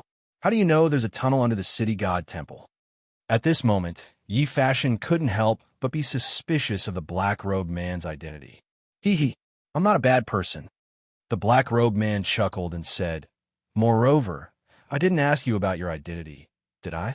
Compared to you who had the courage to sneak into the provincial governor's mansion at night, my little strength is only fit to be a nobody." "You went to the provincial governor's mansion tonight too?" Yi Fashion suddenly remembered the sound of the tiles falling to the ground that almost killed him. Hence, he quickly stopped and stared at the black-robed man's back. He asked in a deep voice. Chapter 1306. Clap, clap, clap. "Little brother, you're smart." In the tunnel, the man in black clapped his hands and exclaimed, That wildcat in the provincial governor's mansion not only saved you, but also saved me. So you and I can be considered brothers in distress now. Huh. Yi Fashion was just testing the waters. He didn't expect that he wasn't the only one who sneaked into the provincial governor's mansion tonight. He was shocked and asked, "Who are you? Why did you sneak into the provincial governor's mansion?" The man in black chuckled and said, all right. Now isn't the time to talk about this. Let's get out of here first. But, little brother, you should know my identity very soon. Oh, it's just ahead. Little brother, follow me up." They had already reached the other end of the tunnel. There was a rope hanging over their heads. The man in black pulled the hemp rope and climbed up easily. "Little brother, hold the rope. I'll pull you up." The man in black stood on top and shouted at Yi Fashion in the tunnel. Yi Fashion hesitated at this time because the identity of the black-clothed man was too mysterious. He didn't know what the situation was like above. Would he be surrounded by a group of people as soon as he went up? Since this person also sneaked into the provincial governor's mansion, it means that he isn't from the Chui family. He can't be that bad. After struggling for a moment, Yi Fashion gritted his teeth and reached out to pull the hemp rope. He shouted, "Done." Then a huge force came from the other end of the hemp rope, and Yi Fashion was gradually lifted to the ground. This was an ordinary small courtyard. Beside him was a dry well. They had just come out from the bottom of this dry well. "Sir, you're back?" At this moment, a few big men appeared in the courtyard. They walked over and bowed to the man in black. "Sir?" Yi Fashion was shocked and quickly held the hilt of the sword at his waist. He looked at the man in black warily and said, "You're from the army?" "Huh." The man in black chuckled and took off the black sand on his face. Under the reflection of the candlelight in the room, his facial features could be vaguely seen. His eyes were bright like a nighthawk. "That's right. I'm from the military. However, little brother, there's no need to be nervous. Just because I'm in the military doesn't mean that I'm on Governor Pan's side. We might even become friends. Men, invite this little brother into the house to have a seat." After the black-clothed man finished speaking, he turned around and walked into the house. Immediately, a few of the soldiers in the courtyard walked towards Yi Fashion, obviously to prevent him from escaping. Yi Fashion frowned and said, "I don't need your invitation. I can walk on my own." Although the identity of the black-clothed men was indeed beyond his expectations, it was fine as long as they were not from the Chui family or with the provincial governor's office. Yi Fashion thought to himself, In order to avoid any accidents, I would like to ask little brother to hand over your weapon first." A burly man stood in front of Yi Fashion and said in a low voice. Yi Fashion frowned, but he did not refuse. He handed over the sword at his waist and walked into the house. "Huh, our servants have offended you just now. I hope little brother can forgive us." After Yi Fashion walked into the house, he saw that the black-clothed man had changed into a gray, unlined garment. He cupped his fists and apologized to Yi Fashion. "It's fine." Yi Fashion waved his hand and then took off the black veil on his face. When the man saw this, he was immediately surprised and said, "I didn't expect little brother to be so young. You're really a hero from the younger generation." "Ha!" Yi Fashion was unmoved. He said directly, "Sir, can you tell me your true identity now?" The man stopped smiling and nodded. "Since little brother wants to know, I won't beat around the bush with you. My name is Lu Ringue, and I am the Bian Province Army officer." "Bian Province Army officer? Then what are you doing in Guan County?" Yi Fashion asked curiously. "Huh, little brother, why don't you tell me what you heard on the roof of the main hall of the provincial governor's mansion?" Lu Ringue said with a faint smile. Yi Fashion said in a low voice, "Why should I tell you?" "Because we have a common enemy. I think that is enough, right?" Lu Ringue's eyes flashed, and he said meaningfully. Yi Fashion was silent for a while. Then he looked outside the house and said, "If I don't tell you, will I not be able to get out of this house?" Lu Ringue laughed and said, "Little brother, what are you talking about? I have always treated you as a friend. If you don't want to tell me, I won't force you. Wait until tomorrow morning, and you can leave by yourself." Yi Fashion didn't know how sincere this man's words were, but he could conclude that Lu Ringue was definitely not with Pan Jinyue. After pondering for a moment, he looked at Lu Rengue and said, "No matter what, I have to thank Lu Rengue for saving my life tonight. As for what I heard in the provincial governor's office, I can also tell Lu Rengue that the people in the main hall should be Chui Junchuo and Zhengzhou provincial governor Panjingyue. From their words, I can roughly tell that Chui Junchuo has joined forces with Xingyang's Zheng family and Boling's Chui family to start a rebellion. In Guangxing County, it was very lively at this time. A large group of soldiers held torches and ran through the streets of the city. They didn't miss any corner, as if they were searching for something. West of the city, Chui Mansion. The conversation between me and Jinyue must have been heard by that thief. Qili, take Wangjin and Swan Xiao and immediately go to the city to search for this thief. Now all the doors of the houses in the city are closed. I think he can't escape anywhere." Chui Junchuo said with a gloomy face. At the same time, a bad premonition rose in his heart. As time passed, the premonition became stronger and stronger. Yes, grandfather. Qili's eyes and nose were red. He was probably scalded by the lime and spicy mustard powder. He cupped his fists and turned to leave. "Grandfather, could that person be sent by Wei Zheng?" Chui Xuanji, who was serving Chui Junchuo, asked at this time. At that time, he spread rumors and encouraged the widows of the soldiers who died in Snake Spirit Mountain to go to Li Zixuan's house to make trouble. In the end, Chui Yunhan took the blame for him and was exiled to Cheongzhou. He himself was scared back to Zhengzhou. Now, that Chui Junchuo was going to start a rebellion. As a junior, of course, he had to come out and help. Chui Junchuo thought for a moment and said, "Impossible. All the people Wei Xuanqing brought have been killed. Even if he is not dead, there is no one we can use now." Chui Xuanji wondered. Then who could it be? Chui Junchuo sighed worriedly and said, "It's not Wei Zheng's people, nor is it our people. It means that there's a third hand in Guangxing County now. This is what I'm most worried about." Chapter 1307. That's all I heard. Since Liu Kanjun is so interested in the information of the provincial governor's mansion, I wonder if you can tell me why you came to Guangxing County, or are you going to carry out a mission? In a house in the south of Guangxing County, Yi Fashion and Lu Rengue sat opposite each other. Yi Fashion told Lu Rengue about the information he had obtained from the provincial governor's mansion. Then he asked Lu Rengue tentatively. Lu Rengue's eyes flashed, and he suddenly looked at Yi Fashion with a smile that wasn't a smile. After looking at him for a long time, he smiled and said, "Little brother, I've already told you my identity, but I still don't know anything about you. If you recognize me as a friend, shouldn't you also introduce yourself?" Yi Fashion was silent.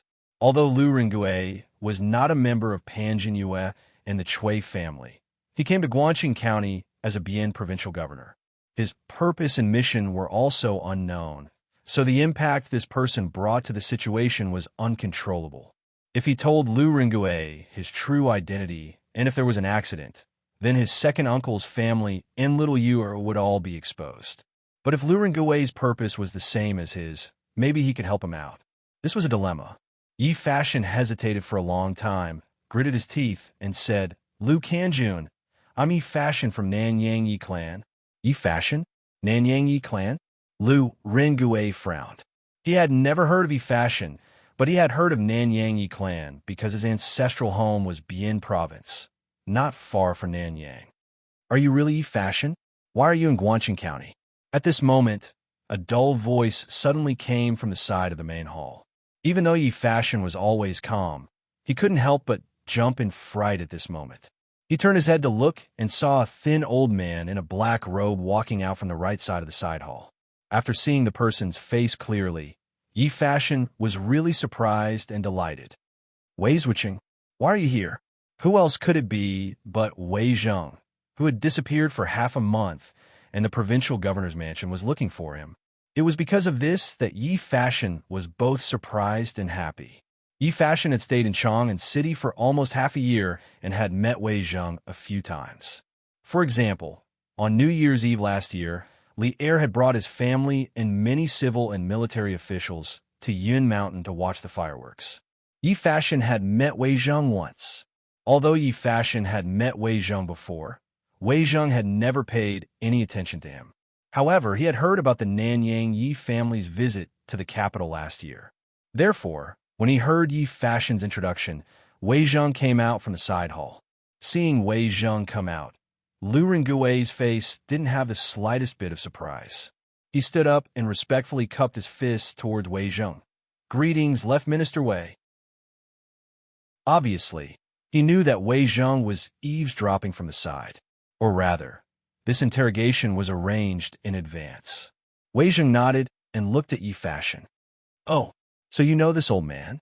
Then let me ask you, why did you come to Guangxin County?" Seeing that Wei Zheng and Lu Rengui were obviously in cahoots, Yi Fashion no longer had any scruples in his heart. He answered truthfully. This time, Fashion came alone. "There is another person, Liu, a reporter from the Tang Daily. I came with her. She was asked by my cousin to come to Zhengzhou to investigate the matter of the bandits, causing trouble some time ago." "Oh, Chong and has received the news?" Wei Zheng's eyes flashed, and there was a hint of joy in his tone. Yi Fashion shook his head and said, "At that time, it was just some hearsay. There was a rumor from the peddlers that there have been a lot of bandits around Zhengzhou recently. Liu and my cousin were worried about your safety. So Liu and I came here." "I see." Wei Zheng nodded, then sighed and said, "Sigh. But now, Guangxin County only allows entry and not exit. You are already in deep trouble and can't extricate yourselves. Speaking of which, this old man has implicated you." Yi Fashion hurriedly said, "Lord Wei, you are a pillar of the country. Saving you can save millions of people. Although Fashion and Li Yu are in danger now, we have never regretted it." Lu Rengu couldn't help but laugh. Brother Yi is really a bosom friend. Who in the Tang Empire doesn't know that Wei Zhuqing is a rare good official? If it weren't for this, I wouldn't have brought my men and risked my life to save Wei Zhuqing. Wei Zheng shook his head and said, "Saving me can save millions of people? This old man can't afford it. Looking at the whole world, other than the current emperor, I'm afraid only your cousin, Duke Yong, has the ability to save millions of people." Yi Fashion was speechless. He was quite convinced of his cousin's abilities. After a long pause, Yi Fashion looked at Wei Zheng and asked, "Wei Zhuqing, Fashion heard from Lu Kanjun that when the bandits caused trouble in the city, he was the one who led the troops to save you. What exactly happened? Can you tell me?" Wei Zheng smiled and looked at Lu Rengui. "This question you should ask Lu Kanjun yourself."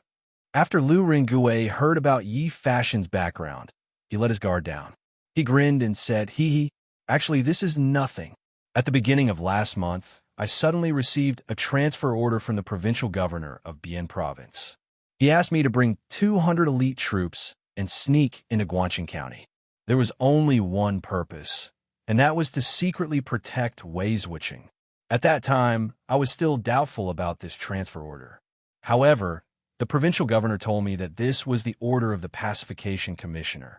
I didn't dare to disobey. So, I chose the elite troops and sneaked into Guangxin County.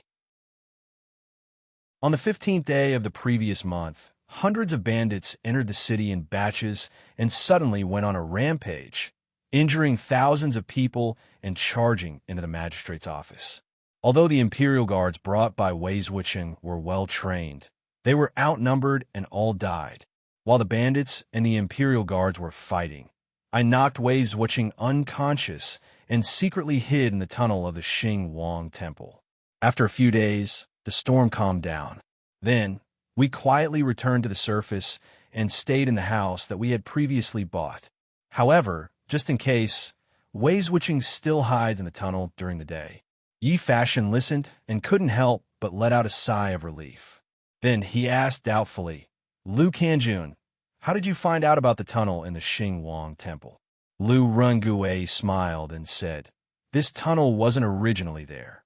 As the saying goes, dragons give birth to dragons, phoenixes give birth to phoenixes, and mice give birth to children. Among my subordinates, there are two brothers. Their ancestors were very famous tomb raiders, so it's naturally easy for them to dig a section of the tunnel. Chapter 1308. In China's ancient times, there were 4 main schools of tomb raiding. The main ones were Fuqiu Hang Seal, Fuqiu Dai, Fuqiu, Fuqiu to Fuqiu, Fuqiu to Fuqiu, Fuqiu to Fuqiu, Fuqiu to Fuqiu, Fuqiu to Fuqiu, Fuqiu to Fuqiu. The Tomb Raider Commandant was a tomb raider from the Tomb Raider sect.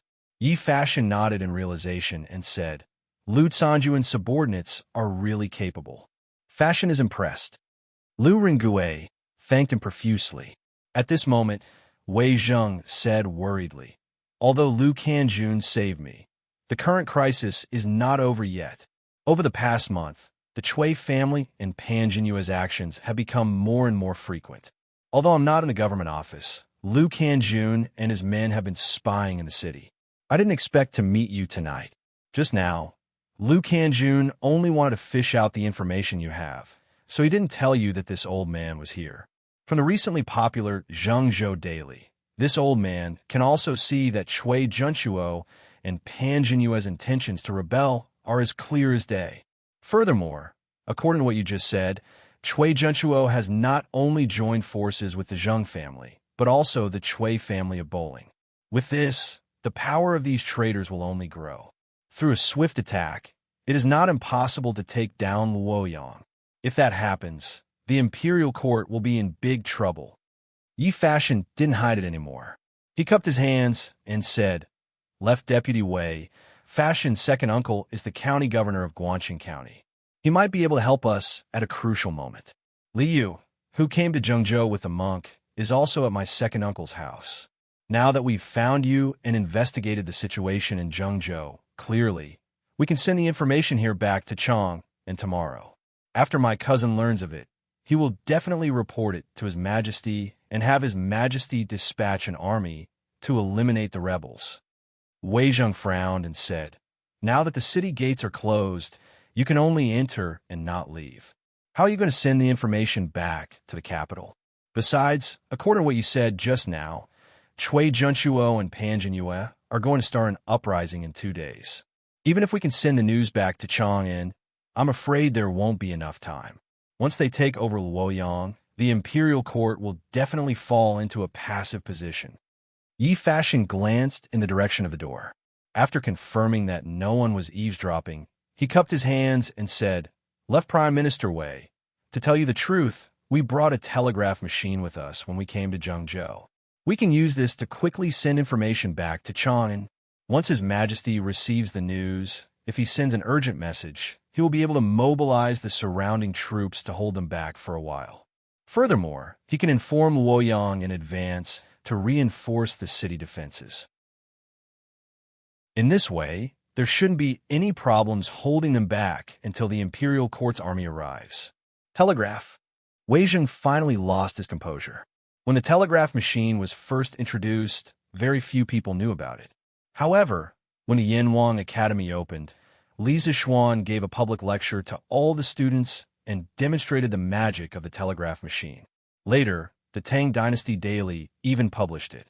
Although Wei Zheng didn't see it with his own eyes, he still knew a little about the magical functions of the telegraph machine. At this moment, he excitedly said, Zhengzhou is more than 400 miles away from Chang'an. The telegraph machine, made by the Marquis of Yong, and can transmit information from such a distance. In the past 6 months in Chang, and Yi Fashion had spent time studying engineering. He replied, although the distance between Zhengzhou and Chang is more than 400 miles, the distance in a straight line is no more than 200 to 300 miles.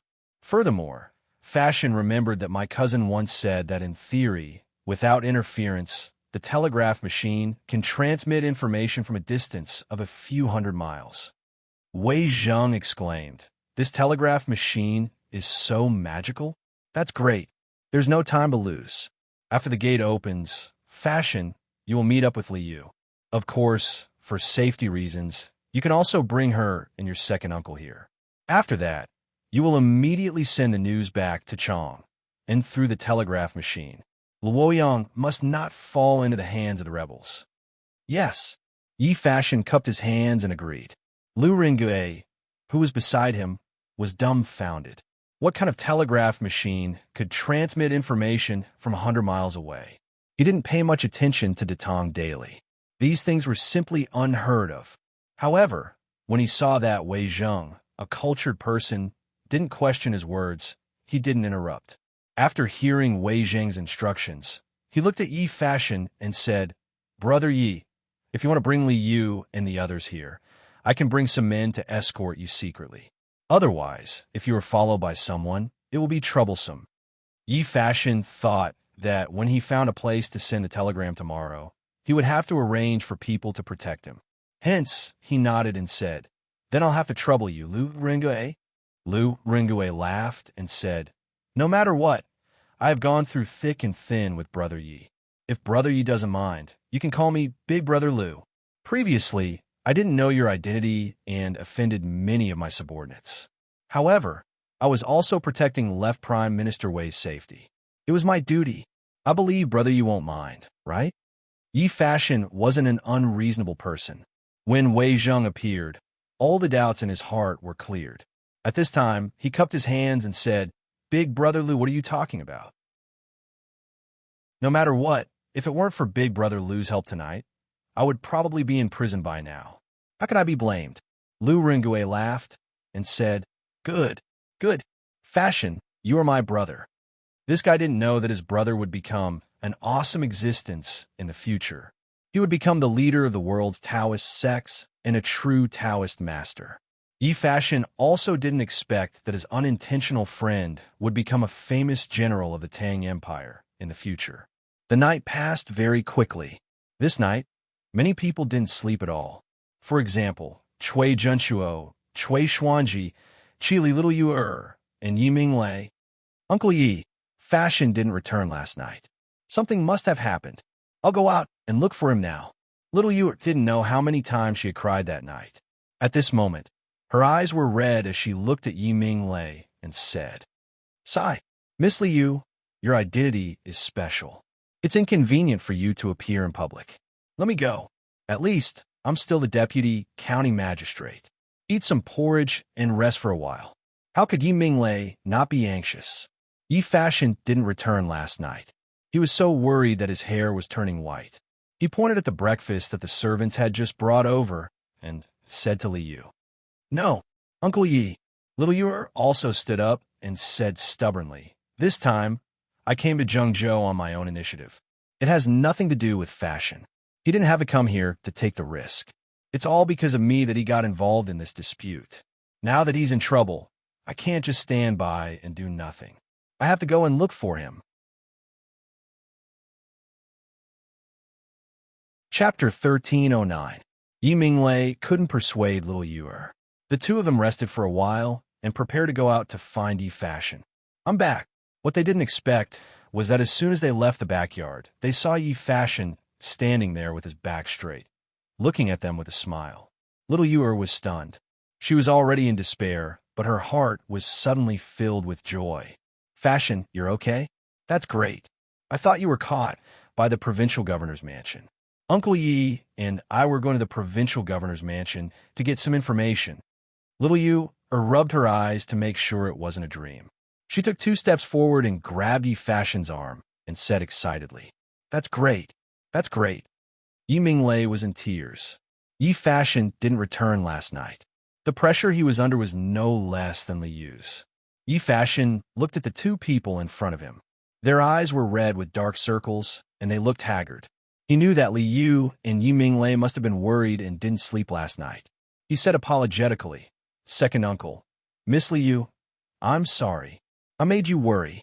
There was an accident last night, so I came back now." Yi Minglei smiled and said, That's great. Let's talk inside." Li Yu quickly shook her head and said, "That's great." Yi Fashion stepped aside and said, "Li Yu, second uncle went to the provincial governor's mansion last night. Not only did he get some information, but he also brought us some reinforcements. This is Brother Lu from the Bian Province Army. The other 2 are Brother Lu's subordinates." Yi Minglei and Li Yu were shocked. Their attention was on Yi Fashion just now, so they didn't notice the three people behind Yi Fashion. Of course, what surprised them more was Lu Rengui's identity, the Bian Province Army Adjutant. How could the Bian Province Army Adjutant be in Guangxing County? Could it be that the army sent by the Imperial Court had started to sneak in? I'm Yi Minglei. Greetings to Army Officer Lu. Yi Minglei bowed to Lu Rengui and said, the position of Deputy County Magistrate was lower than Grade 8. Bianzhou was the administrative center of Hunan Province and belonged to the Upper Province. The military officer in Bianzhou was lower than Grade 7. Therefore, in terms of rank, Lu Rengui was indeed his superior. Deputy Yi, you don't have to be so courteous. This is not a good place to talk. Please find a quiet room. What we're going to talk about next is top secret. It is about life and death. Lu Rengui was not arrogant. He cupped his fists and returned the greeting. Yi Minglei hurriedly said, Okay. This he understands. Adjunct Lu, come with me. Then he brought Lu Rengui, Yi Fashion, Li Yu, and the others to a side room in the backyard. The few of them went in to discuss matters. The two guards that Lu Rengui brought along stood guard outside to prevent anyone from eavesdropping. Zheng family ancestral home. Bastard. For an entire night, they had sent out so many people, but none of them were able to catch a single thief. What a bunch of trash. Cough, cough. Cui Junchuo shakily stood up and pointed at the three black-clothed warriors kneeling below and angrily said. Before he finished speaking, he coughed violently. At the end of the day, he was still old. In addition, he didn't sleep at all last night. How could he bear it? Grandfather, please don't be angry. Your health is more important. Cui Xuanji hurriedly stepped forward to support Cui Junchuo and comforted him. Grandfather, please calm down. Qi Li and his two brothers quickly said in unison. Cui Junchuo panted violently. After a while, he said angrily, What are you waiting for? Hurry up and continue to search. Yes, grandfather. The three of them cupped their fists and took their leave. Cui Xuanji carefully helped Cui Junchuo to sit down on the couch. Then he asked tentatively, Grandfather, now that our plan has been heard, do we still need to hold the morale-raising ceremony the day after tomorrow? Cui Junchuo sighed faintly. Then he looked at Cui Xuanji and asked, Xuanji, do you want to be the master of the world? Cui Xuanji was stunned. Master of the world? He had never thought about this position before. However, ever since Cui Junchuo told him about the plan to overthrow the regime a few months ago, he couldn't help but fantasize about it. If the Cui family could really gain power, then, as the eldest grandson of the Cui family, he would be able to ascend to the throne one day. By then, thinking of this, Cui Xuanji couldn't help but breathe heavily. After a while, he noticed that Cui Junchuo was staring at him. Cui Xuanji shuddered and quickly said, Grandfather, I believe that the Cui family will be able to defeat the Li family of Longxi. By then, you will be the master of the world. All I want is to kill Li Zishuan and Li Shimin to avenge my mother. Back then, Li Zishuan used public opinion to incite the people to break into the Cui family in the capital, causing his mother to commit suicide out of fear. After that, the Cui family was severely punished. Moreover, Li Zishuan didn't allow his mother to be buried in the Cui family's ancestral grave. To Cui Xuanji, this was the greatest humiliation in his life. He hated Li Zishuan and Li Shimin even more. Cui Junchuo nodded happily. He patted Cui Xuanji's shoulder and said, Good boy, good boy. Since Li Shimin was heartless to our Cui family, don't blame us for being unjust. Xuanji, go and inform Jinyue that the plan is as usual, but ask him to send more soldiers to guard the city gate. From today onwards, the entire Guangxing County will be locked down. No one is allowed to enter or leave. Equip the city wall with archers. Don't even let a bird out. In this way, even if the thief finds out about our plan, he won't be able to spread the news. Cui Xuanji said happily, Grandfather is wise. I'll go to the provincial governor's mansion now. Grandfather, you didn't sleep last night. You'd better rest well. You could go now. Cui Junchuo waved his hand, and Cui Xuanji left. What? Is Wei Wuching really fine? That's great. Guangxing County might be saved now. In the side room of the Yi family's backyard, Yi Fashion told Yi Minglei and Liu everything that happened yesterday. Yi Minglei was overjoyed. At this moment, his mood could only be described with a poem. Mountains and rivers, there is no road, but there is light at the end of the tunnel. Liu's eyes lit up. She looked at Liu Rengue and asked, Adjunct Liu, I heard from Fashion that you have soldiers who are good at digging tunnels. Liu Rengue knew that Liu and Li Zixuan had a close relationship. He did not dare to be negligent. He cupped his fist and said, That's right. What can I do for you, Miss Liu? Liu quickly said, I don't dare. I want to ask if you can let your soldiers dig a tunnel out of the city. As long as Wei Wuching is sent out of the city, he will be able to mobilize soldiers from other prefectures to encircle the rebels in Guangxing County. This girl's dreams were pretty good, but, Miss Liu, you don't know this, but Guangxing County is the capital of Zhengzhou. The foundation of the city wall is more than 10 feet deep, and there is a moat outside the city. It is impossible to dig a tunnel out of the city in a short time. Liu Rengue smiled bitterly when he heard this. Oh, I see. I'm so sorry, I'm so ignorant.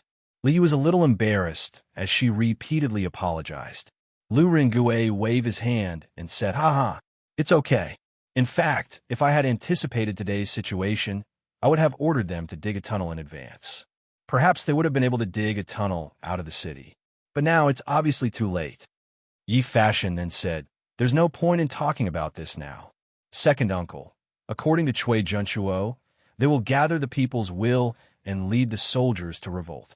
When that happens, the city will be in chaos. What Fashion means is that Miss Liu, you, and second aunt will follow me to the south of the city to meet with Wei Wuching.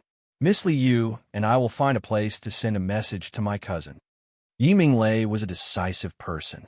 He nodded and said, Okay, Fashion, we'll do as you say. I'll send someone to the county office to ask for leave. Just say that I'm not feeling well and need a rest at home. At this juncture, the county magistrate will not have time to deal with this. Then I'll bring your second aunt and the rest to meet with Wei Wuching. Yi Fashion nodded and looked at Liu. Miss Liu, shall we send a telegram to Chang'an now? Liu nodded and said, I'll go back to my room to get the telegram machine. Liu Rengue was worried that something might go wrong. He quickly stood up and said, I'll go with you. Liu nodded and did not refuse. After a while, the two of them carried the telegram machine and pushed the door open. Liu skillfully connected the telegraph machine. This was the first time that Liu Rengue and Yi Minglei had seen this legendary item that could transmit sound from 1,000 miles away. The two of them opened their eyes wide and curiously looked at the telegraph machine. Liu smiled and then said, You're right. Sir once said that in theory, the transmission distance of this telegraph machine can reach up to 100 miles, but we have never tried such a long distance. In order to avoid any accidents, I will first send a code to Chang and see if they can answer me. Yi Fashion nodded and said, That's how it should be. Therefore, Liu opened the password book and searched for a while. Then, she began to press the telegram machine's transmission handle. Everyone could only hear a series of dee-dee-dee sounds. After a while, Liu said softly, I sense, sir, are you there? Now, we're waiting for a response. If we don't receive a response, it means that the telegram machine can't transmit messages that far. Hearing this, everyone was nervous. Although Wei Zheng was not dead and could take charge of the situation, the most important thing to do now was to use the telegram machine to inform Chang and to send troops as soon as possible. If the telegram machine could not work, they were finished. Miss Liu, according to the telegram machine's speed, how long will it take for us to receive a response? After waiting for a while, there was still no response. Liu Rengue could not help but ask softly. Liu's face turned pale. She shook her head and said, It's enough. According to the time we waited was enough for them to send a message back. But this means that our telegram machine can't transmit messages that far. Everyone was shocked. Yi Minglei said anxiously, What should we do? The Cui family is going to revolt the day after tomorrow. Even if it didn't lock down the county, it would be too late for us to send a message back to Chang'an. Lu Rongui said in annoyance. Miss Liu, didn't Marquis Yong and say that the telegram machine can transmit messages from 100 miles away? Why can't it work now? Liu shook his head and said, like I said, that's only in theory. In reality, when this thing is in the process of transmitting a message, it can easily be damaged due to some other factors. All right, I have an idea. Uncle Yi, is there a particularly tall pagoda or attic in Guangcheng County? Yi Minglei asked curiously. Miss Liu, why are you asking this? Liu said excitedly. I remember Mr. once told me that the telegraphic machine's transmission can be understood as a formless energy. When this energy encounters an obstacle and passes through it, it will be damaged to a certain extent. Now that we're surrounded by houses, the damage will naturally be greater. Therefore, if there's a very tall pagoda or attic in the city, sending a telegram from there can greatly reduce the damage to the building. At that time, Chang might be able to receive the telegram from us. In ancient times, ordinary houses were usually 1 to 2 stories high. There were very few that exceeded 3 stories. Pagoda was an exception. Normally, pagoda would have 10 to dozens of stories. In ancient cities, pagoda was equivalent to a crane in a flock of chickens. Yi Minglei did not fully understand, but he understood the general idea. Hearing this, he quickly said, Yes. There is a relatively tall pagoda in the city. It is located in the Songyue Temple in the south of the city. It was built in the 2nd year of Emperor Xuanwu's Yongping. It was originally Emperor Xuanwu's Li Palace, but it was later changed into a Buddhist temple. There is a pagoda in it called the Songyue Temple Pagoda. It has a total of 15 stories and is about 100 feet high. It should meet Miss Liu's needs. Hearing this, Liu is overjoyed. That's great. Without further ado, I will bring the telegram machine to the Songyue Temple. Hey, Miss Liu, please don't be impatient. Yi Minglei quickly stopped him and said, To avoid suspicion, I will let my wife and monk accompany you. Coincidentally, the abbot of Songyue Temple has some friendship with me. After you go, just say that I have caught a cold and am bedridden. You want to go to the pagoda to pray for me. I am sure that the abbot will agree to it. Also, this way, no one will be suspicious. Before Liu agreed, Lu Rongui smiled and said, That's great. Then I will act as the Yi family's guards and escort Miss Liu along the way. Liu thought for a moment and nodded. All right, then we will do as Uncle Yi and Brother Lu said. We will make our own preparations and leave in a while. Half an hour later, a horse carriage drove out of the Yi family and went straight to the Songyue Temple in the north of the city. After a while, a servant came out of the Yi residence, holding a handwritten letter written by Yi Minglei, and went to the county office to apply for leave. Abbot Hui Guang, my master has unfortunately been infected with an illness and is bedridden. This old woman has specially brought 2 juniors to pray for my master at the Songyue Temple Pagoda. I hope that abbot can help us out on account of our past friendship. Yi Minglei's wife, Madame Li, was also a lady from a wealthy family back then. She was quite sensible. After learning that her husband was trapped, she did not hesitate to accompany Liu and Yi Fashion to Songyue Temple to act out this show. The abbot did not agree immediately. Instead, he looked at Yi Fashion deeply.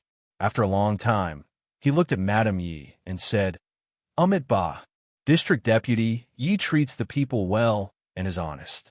He is a rare good official. Now that I heard that he is sick, I am worried. Since Madame Yi wants to pray for District Deputy Yi in the temple, I have no reason to refuse. Huyen, quickly bring Madame Yi and the others to the Buddhist pagoda. At this moment, a young monk stood out from the side. He put his palms together and said, Yes, Abbot. Then he said to Madame Yi, Benefactors, please follow me. Chapter 13:10. Thank you for leading the way, Little Master Huyen. This is a token of my appreciation for the temple. Madame Yi, Yi Fashion, Liu, and the others ascended to the top floor of Songyue Temple under Huyen's lead. Madame Yi chuckled as she took out a small stack of Tang yuan from her sleeve and passed it to the little monk. The little monk stole a glance at the Tang yuan in Madame Ye's hand and was stunned. All of them were in the denomination of 10 Tang yuan. Adding them all together, it was at least 100 Tang yuan. This was really a big deal. His eyes could not help but reveal a look of greed. Bah, Madame Yi, I don't dare to accept such a huge sum of money. The little monk quickly hid the greed in his eyes and clasped his hands together. Madame Yi smiled and said, Money is just a worldly possession. This old woman only wants my master to be able to recover quickly. This money is firstly to add some incense money to the temple and accumulate some merit for my master.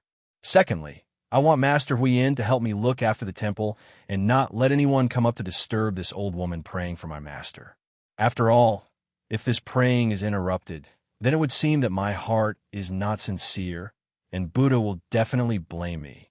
Little master, don't you think so? A trace of excitement flashed through the little monk's eyes, and then he said, Bah, Madame Ye's true feelings for County Deputy Yi will definitely move the Buddha. I'll help Madame Yi guard below to prevent outsiders from disturbing Madame Ye's prayer. After saying that, he took the Tang yuan from Madame Yi and hid it in his sleeve quietly. Madame Yi clasped her hands together and said, Thank you, little Master Huiyin. The little monk nodded and left. Fashion, Miss Liu, let's go in. After the little monk left, Madame Yi said softly. Liu nodded and said gratefully as she walked, Thank you for helping us. If it wasn't for you, little Yu will have to spend a lot of effort to come here. She was right. Sanhua Temple was usually not open to ordinary pilgrims, let alone the top floor. Madame Yi smiled and said, It's okay. As long as it can solve this crisis, I am willing to do anything. Miss Liu, now that no one is disturbing you, quickly try to see if your telegraph works. Okay, all right. Liu nodded and walked to an incense table. She began to fiddle with the telegraph. Yi Fashion, who was standing at the side, finally couldn't help but say, These Buddhists are hypocrites. They are greedy for money and profit. They eat the fat of the people and don't do anything productive. They are indeed the scourge of our Tang Dynasty. As a Taoist, he didn't like Buddhists. Just now, the little monk Huiyin's little trick made him very angry. However, he also knew that the situation was urgent, so he had been holding it in. Now that there was no one on the entire 15th floor of the pagoda, he expressed his dissatisfaction. Just now, the abbot of the temple had been staring at him because he had felt the pure Taoist aura on him. A Taoist priest came to a monk's temple to pray for blessings. Presumably, the abbot was in a state of confusion for a moment. Madame Yi smiled and said, Monk, what's the point of saying all this now? As long as Miss Liu can achieve her goal here and send the news back to Chang, and my money will be well spent. Yes, second Anne is right. Yi Fashion nodded. At this moment, he finally turned his attention to Liu. Miss Liu, how is it? Liu heaved a sigh of relief and said, I just sent it. I'm just waiting for a reply. Then she clasped her hands together and bowed to the Buddha statue. Buddha, please bless Mr. He will definitely receive the news. This was the last method she could think of. If it still didn't work, she would be completely out of ideas. Actually, sending a telegraph from a high tower could indeed send it further. The principle was similar to the early television towers in modern society. Back then, television towers were usually built very high to expand the range of electromagnetic waves that could receive and transmit signals. This was because electromagnetic waves were easily affected by obstacles near the ground. They would weaken or change. This was not conducive to signal transmission. However, there were no obstacles at high altitudes. In addition, the electromagnetic waves could be transmitted further from high altitudes. Perhaps Buddha had heard Liu's request, or perhaps Liu's method had played a key role. Lantian County, Yinshan, Yinwang College, Dormitory 007. Suddenly, there was a DDD sound. Meng Wenhao, who was reading on the bed, suddenly sat up and ran to the telegraph machine. He quickly picked up a pen and started to record the code. Mister, are you there? This string of code was very short. Meng Wenhao quickly recorded and translated it. Looking at the 4 words on the paper, he was indescribably excited. "It's little fishy. It's little you." She had finally replied to the letter. "That's great. No, maybe she's in an emergency. I have to reply to her quickly." Meng Wenhao forcibly suppressed his excitement and sat down to reply to the telegram. "Little fishy, I'm here. I'm Meng Wenhao. I'm helping Yamacho look after the telegraph machine."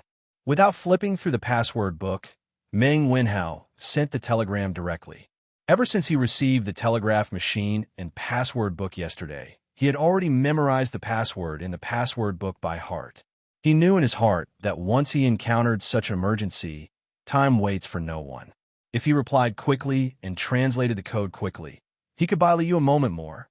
This was a matter of life and death. DDD. On the top floor of Songyue Temple more than 400 miles away, everyone was quietly waiting for the telegraph machine to ring again. At this moment, they all felt that time was passing very slowly. It was like a year. Finally, after much anticipation, the telegraph machine finally emitted a series of DD sounds. Little Fishy immediately moved. She bent over the table and quickly recorded the code. After a moment, she stood up and said with a face full of ecstasy, "We did it! We did it!" There's a reply from Chang'an. It's Wenhao. He said that he's helping Mr. Look after the telegraph machine. She was really happy.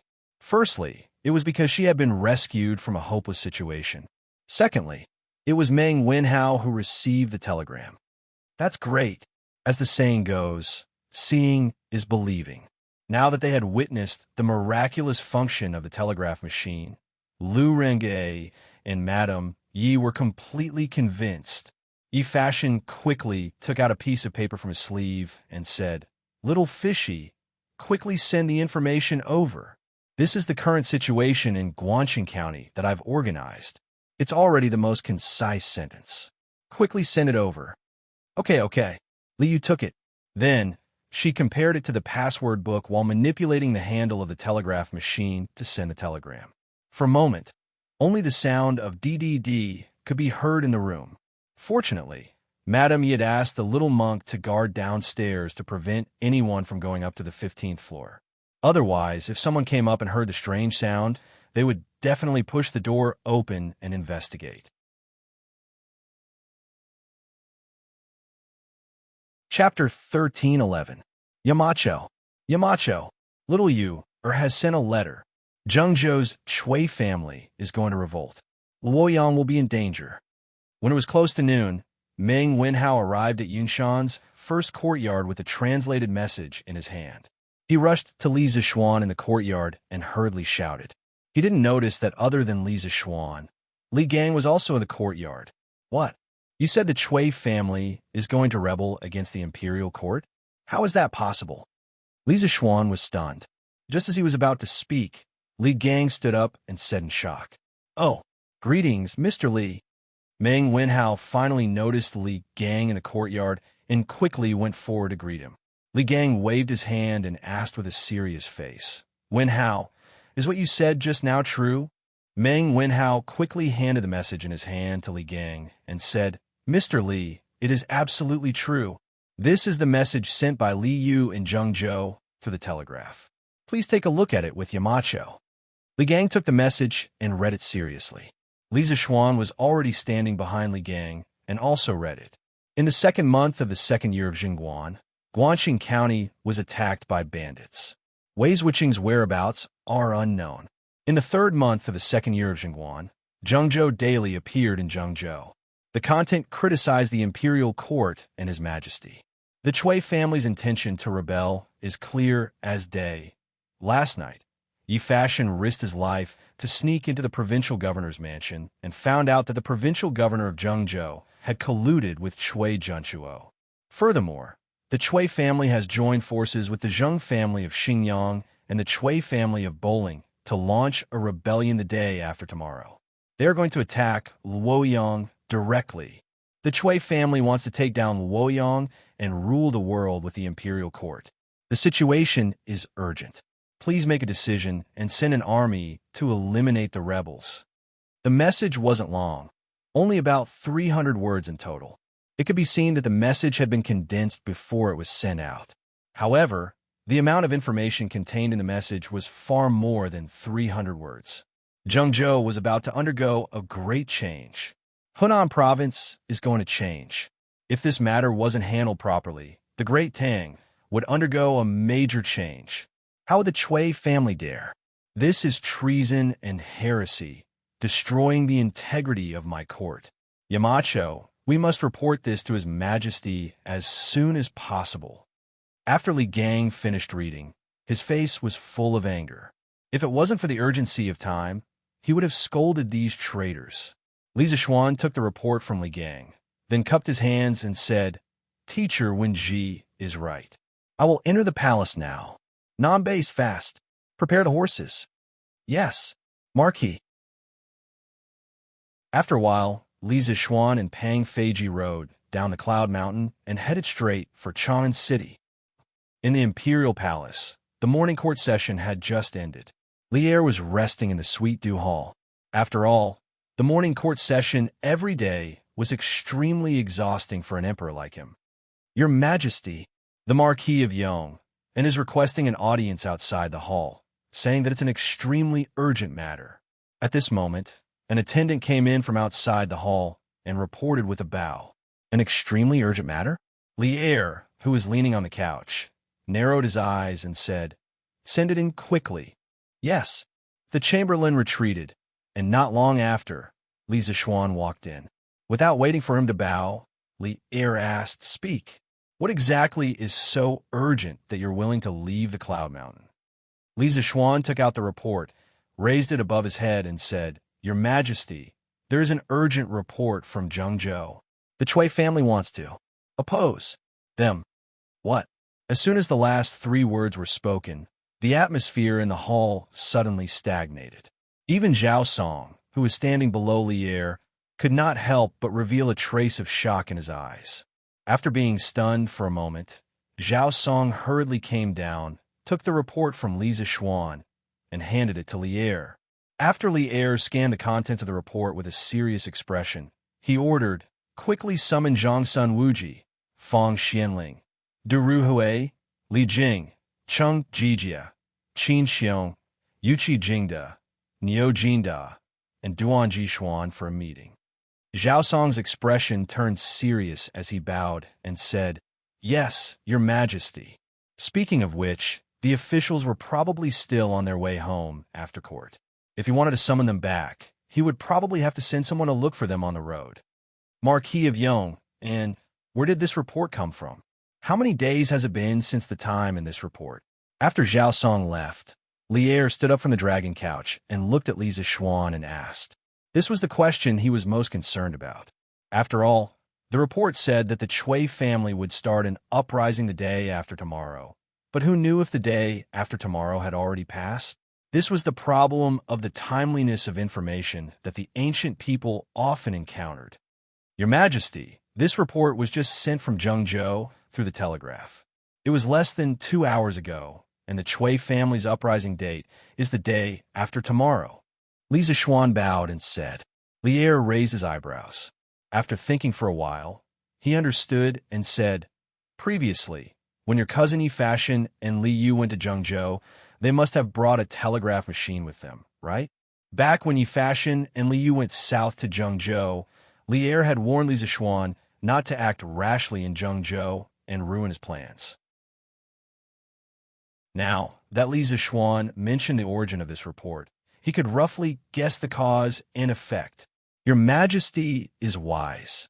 I was worried that they would meet with an accident in Hunan, so I gave them a telegraph machine.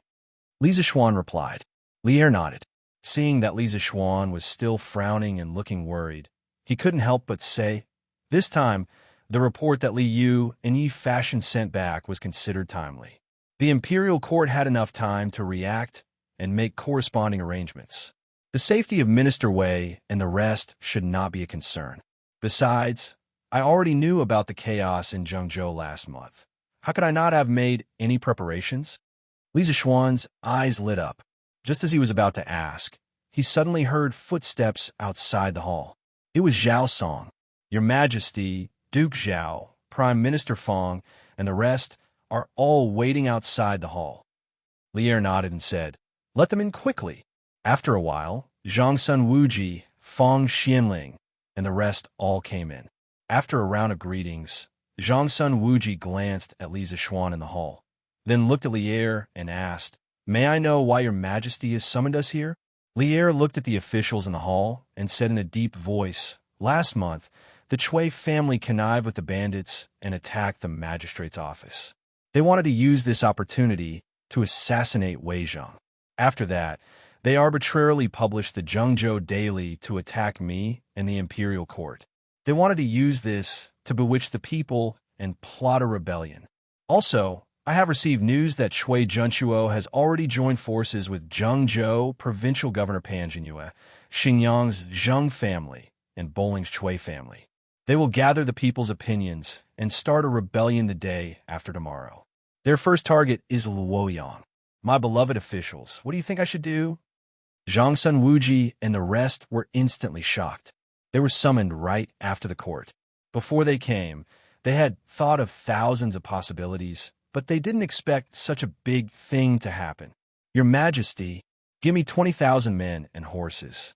I will go to Zhengzhou and destroy these rebels." While everyone was still in shock, Cheng Yaojin had already jumped out excitedly and shouted anxiously. He was indeed excited. Speaking of which, the world had been peaceful for so long. This old fellow had long been bored to death at home. Now that there was finally a war to fight, how could he not be excited? "Your Majesty, as long as you give me 10,000 troops, I will be able to exterminate the rebels." Yuchi Jingda reacted and hurriedly said, "Bah, Yuchi old hey, what do you mean?" Cheng Yaojin immediately lost it. He was the one who said it first, but wasn't Yuchi Jingda trying to cut him off? "What do you mean, what do I mean? I want to share His Majesty's worries. What does it have to do with you, lunatic Cheng?" Yuchi Jingda retorted without a trace of fear. You Yuchi old hey, do you want to fight again? Then let's fight." Silence. These two people were enemies in the previous life. They fought as soon as they met. Lier's face turned darker and darker as he watched. Finally, he couldn't hold it in and shouted. As expected, Cheng Yaojin and Yuchi Jingda immediately quieted down. In the court, the military situation is extremely urgent. As important officials of the court, you two are actually quarreling. Where is the propriety? Aren't you afraid of being laughed at by the younger generation? Lier criticized in annoyance. Then, he looked at Li Jing and said, "Apothecary, what do you think of the Chui family's rebellion?" In the end, there were many people in the court who were suitable to be generals. However, there was only one person who was most suitable to be the commander of an army, and that was Li Jing. In terms of foresight, military strategy, and strategy, almost no one could compare to him. Li Jing cupped his hands and said, "Your Majesty, I think that the most important thing right now is to send people 800 li to inform Luoyang's magistrate to strengthen the city's defense. Luoyang has Hanjiat Song, and there is enough food for 500,000 soldiers to eat for a year. We must not let Luoyang fall into the hands of the rebels." Luoyang's Hanjiat Song was the world's largest granary. At its peak, the amount of food stored was close to 6 million dan. This was also the main reason why Chui Junchuo wanted to take down Luoyang as soon as possible. In addition, I think that Your Majesty should issue an edict to mobilize the available provincial troops around Zhengzhou to first resist the rebel army. Then, from Chang, and we will mobilize the army to Hunan province. Zhengzhou is only 400 li away from Chang. If we rush, we can reach it in 5 days. In other words, as long as Luoyang's guards and the other provincial troops can delay it for 3 to 4 days, Luoyang will not fall into the hands of the enemy. Only then can the court deal with the rebel army with the least loss. In addition, before the army sets off, we have to figure out the number of rebels so that we can deal with them. Qinghe Chui clan, Xinjiang Zhengzhou clan, and Boling Chui clan are all large clans that have existed for thousands of years. They have tens of thousands of disciples and countless scholars, officials, and generals that rely on them. This time, Cui Junchuo used Zhengzhou daily to criticize your majesty and incite the people to join the rebel army. Therefore, according to my estimation, the number of rebels is definitely not less than 200,000. No matter who your majesty sends to quell the rebellion, I hope that he will not underestimate the enemy. Li Jing was indeed Li Jing. Once he said this, the officials in the hall stopped arguing. Li Er nodded and said, "Zhao Song, immediately issue an edict. Order Luozhou's governor Chu Tudong to strengthen the city's defenses. Prepare rolling stones, crossbows, and other defensive tools in advance. We must defend the city. Order Henan Province's Anfu ambassador Run Can to immediately mobilize the troops of Chenzhou, Shuzhou, Songzhou, Chaozhou, Haozhou, Qizhou, Qingzhou, Bianzhou, and Suzhou to quell the rebellion in Zhengzhou. Also, order Wang Yu, who is hiding in Dangzhou, to immediately lead the army to Zhengzhou." Li Er's arrangement at the beginning was still considered normal, but the last sentence was earth-shattering.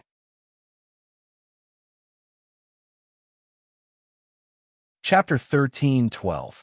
On the 13th day of the 6th month of the 9th year of Wuda, Li Shimin abolished the Xingtai system and set up a governor's office in Luozhou, Luoyang. In the first year of Xingguan, Li Shimin appointed Chu Tudong as the governor of Luozhou. In the same year, Li Er divided the world into 10 daos. Luoyang and Zhengzhou both belonged to Henan daos.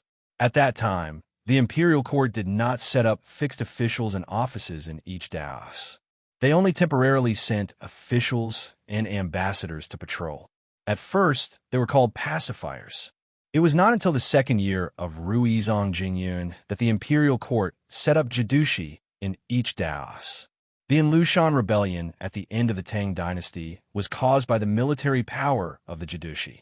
Speaking of the current pacifier of Henan daos, Ren Kan, his brother Rengui was also the pacifier of Henan daos in the first year of Wuda. Lu Rengui was indebted to him. At that time, Rengui was drafting memorials to discuss state affairs. Lu Rengui saw the draft and helped him edit a few lines. Rengui was amazed by his talent and learning, and as a result, she appointed him as the Shi province army commander. In the Sweet Dew Hall, Zhao Song received the order and left. He had to draft the imperial edict and send it out. After all, time waits for no one.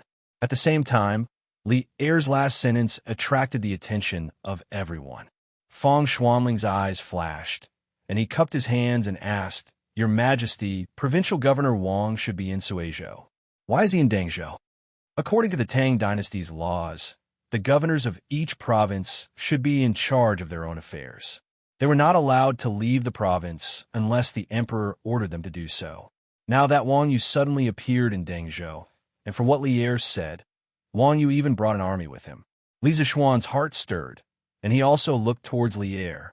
Li Er smiled faintly and said, "A month ago, I received news that there were bandits in Zhengzhou causing trouble. I thought that Wei Zheng would face the retaliation of the local officials and the fierce retaliation of the Cui family. To prevent some people from acting out of desperation, I ordered Ren Kan to choose 200 elites to sneak into Guangxing County to protect Wei Zheng in the dark. I also ordered Sui Province's Governor Wang Yu to lead 20,000 troops to hide in Dangzhou and be ready to assist Wei Zheng. Now, it seems that some people will always take risks and commit treacherous acts. Therefore, Wang Yu's troops can also be put to use." When the officials heard this, they couldn't help but exclaim, "Your Majesty is wise." Li Zishuan, on the other hand, secretly curled his lips. He thought to himself that old Li was indeed a sly old fox. No wonder he wasn't worried at all. It turned out that he had already prepared a backup plan. Qin Xiong cupped his fists and said, "Your Majesty, Governor Wang's 20,000 troops will not be able to stop the Cui family's rebel army. Even if Ren can gather 10 states' troops, he will not be their match. The imperial court must send elites to Zhengzhou." Li Er nodded and said, "What Xu Bao said is also what I was thinking. In that case, who do you think I should send to Zhengzhou to quell the rebellion?" Cheng Yaojin was immediately energized. He stepped forward and said, "Your Majesty, this old subject requests permission to lead the right guard to Zhengzhou. Your Majesty, this old subject requests battle. I am willing to lead the right Marshal Marquis to Zhengzhou. Your Majesty, this old subject is willing to lead Zhou Xiao Wei to Zhengzhou." Yuqi Jingda and Niu Jinda did not want to be left behind. They also stepped forward and asked for battle. Li Zishuan was not interested in war. However, when he saw this scene, he could not help but feel his blood boil. He was fascinated. This was the prosperous Tang Dynasty. This was the prosperous Tang Dynasty that countless people of the Yin Huang Dynasty were proud of. In the face of war, no one was afraid. Everyone was filled with fighting spirit. The Yellow Sand wore golden armor after 100 battles. They would not return until they had conquered Lulan. This was the belief that every Tang Dynasty general had. They would press forward without stopping until they reached their goal. What a great era this was! Your Majesty, this subject requests battle too. This subject is willing to lead the Black Armored Army to Zhengzhou. Although Chang and is a few hundred miles away from Zhengzhou, the Black Armored Army can reach it in 2 days. As long as the rebel army dares to leave the city, this subject will lead the Black Armored Army to wipe them all out. At this moment, a middle-aged general in his 30s saluted Li Er. This was Duan Jishuan. Among the people that Li Zishuan had asked Zhao Song to summon, only Duan Jishuan was someone that Li Zishuan had never seen before. Thus, when this person appeared, Li Zishuan guessed his identity. "Good." Seeing the emotions of the officials below, Li Er shouted, "Everyone, listen to the decree." The faces of the officials in the hall turned serious as they saluted. "This subject awaits the decree." Li Er said, "Cui Junshuo from the Cui family of Qinghe ignored the grace of the emperor and did not repent. She actually assassinated an important official of the imperial court, bewitched the people, and disrespected the emperor. I hereby order Li Jing to be the general in charge of the military of Hunan province. He will lead the left, middle, and right armies into Zhengzhou to wipe out the rebellion. Qin Xiong will be the deputy general in charge of the military. He will lead 20,000 troops from the middle army to Zhengzhou through Luoyang. Cheng Jijie will lead 20,000 troops from the right army to surround Zhengzhou and prevent the rebels from escaping to other provinces. Niu Jinda will lead 20,000 troops from the left army from Shuzhou to prevent the rebel army from attacking Luoyang. At that time, if the rebel army has already left Zhengzhou or Luoyang has already fallen, the 3 armies will combine their forces to wipe out the rebel army. Duan Jishuan, I order you to lead 3,000 black armored troops to Zhengzhou. If you meet enemies in the wilderness, go all out to wipe them out.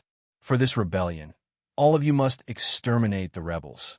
Since the Chui clan of Bowling and the Zheng clan of Xinjiang are accomplices and have committed such treacherous acts, they must be exterminated without leaving a single one alive. When the emperor was angry, millions of corpses would fall, and blood would flow for 1,000 miles. When these cold words came out of Li Er's mouth, it meant that many people would die in the following period of time. This subject obeys the decree. Li Jing, Qin Xiong, Cheng Yaojin, Niu Jinda, and Duan Jishuan stepped forward and cupped their fists solemnly. The hearts of the other officials turned cold. Li Er actually sent out the black armored troops to wipe out the rebellion. This was the most elite heavy cavalry in the world.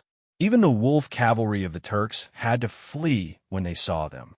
3,000 black armored troops was not a small number. When Li Shimin defeated Wang Shichong at Hulao Pass, he had only used 1,000 of the black armored troops. In the end, he had captured and beheaded more than 6,000 people. Later on, Wang Shichong was unwilling to admit defeat and sent 100,000 men. Li Shimin had used 3,500 black armored troops to lead the charge and ultimately defeated these people. From this, one could see the strength of this heavy cavalry force. Of course, one could also see that old Li was determined to kill the Chui family of Qinghe, the Zheng family of Xinjiang, and the Chui family of Bowling. Time is of the essence. My beloved subjects, gather the troops.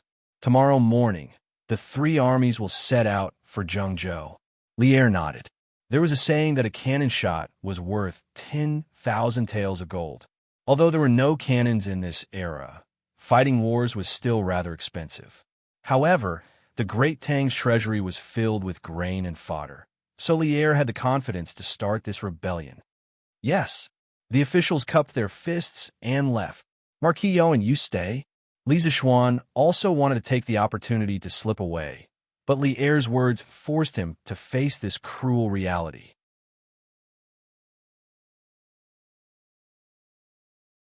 Chapter 13:13. Marquis Young, and we will have official Fong, official Du, and the others write a few articles and send them to the editorial department of the Great Tang Daily. We will use this opportunity to let the people of the world see the true colors of the Chui clan and Zheng clan. They were the ones who were unjust, so they can't blame us for being ruthless. In the Sweet Du Hall, after Zhang Sun Wuji, Fong Xianling, and Cheng Yaojin left, Lier looked at Li Zishuan and instructed. Li Zishuan was slightly stunned. He didn't expect old Li to know how to make use of public opinion. This time, the Chui family used public opinion to attack Lier to incite the people to rebel against the imperial court.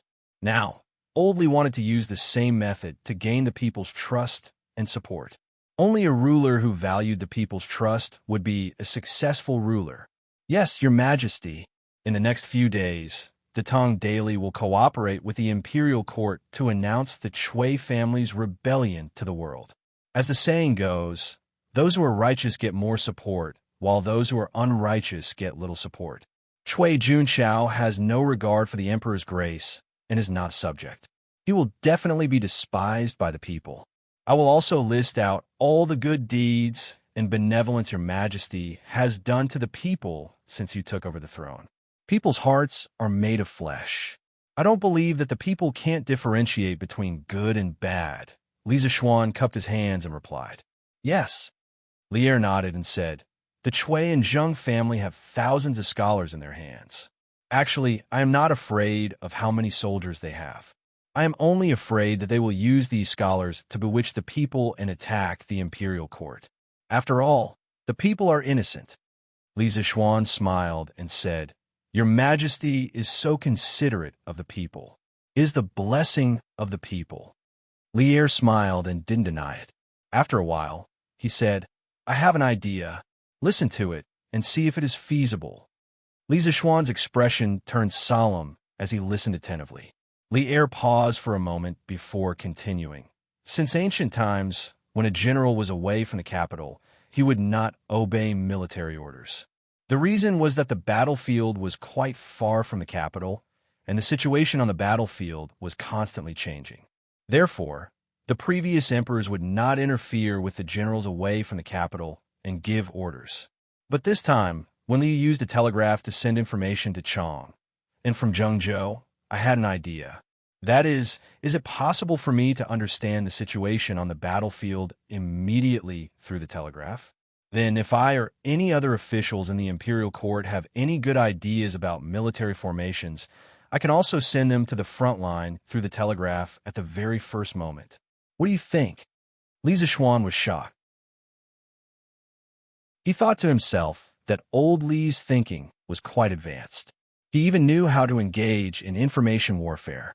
Your Majesty, our telegraph is not mature yet. This kind of ultra-long distance communication is not stable. This time, the reason why little Yer was able to send the information from Zhengzhou to Chang and was because she sent the telegram from a Buddhist pagoda that was more than 100 feet high. When the army goes out, how can there be such a high altitude everywhere? In addition, the power supply of the telegraph is also a problem.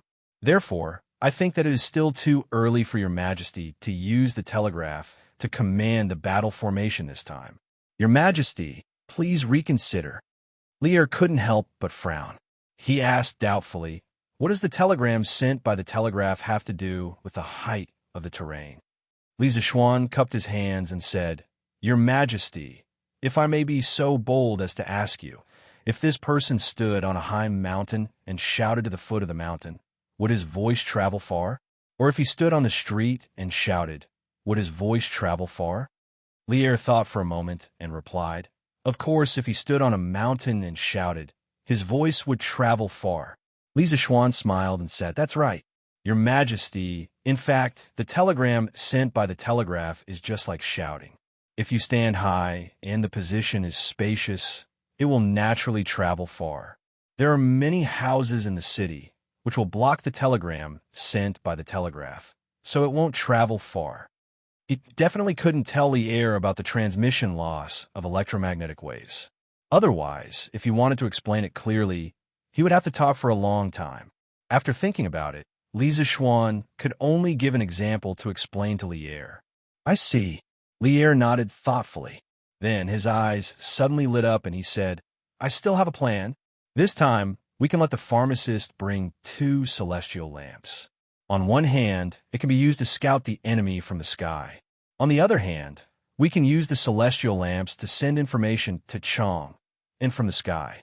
What do you think? Li Zishuan didn't object this time. In fact, he had thought of using the celestial lamps to carry the telegraph when he came here.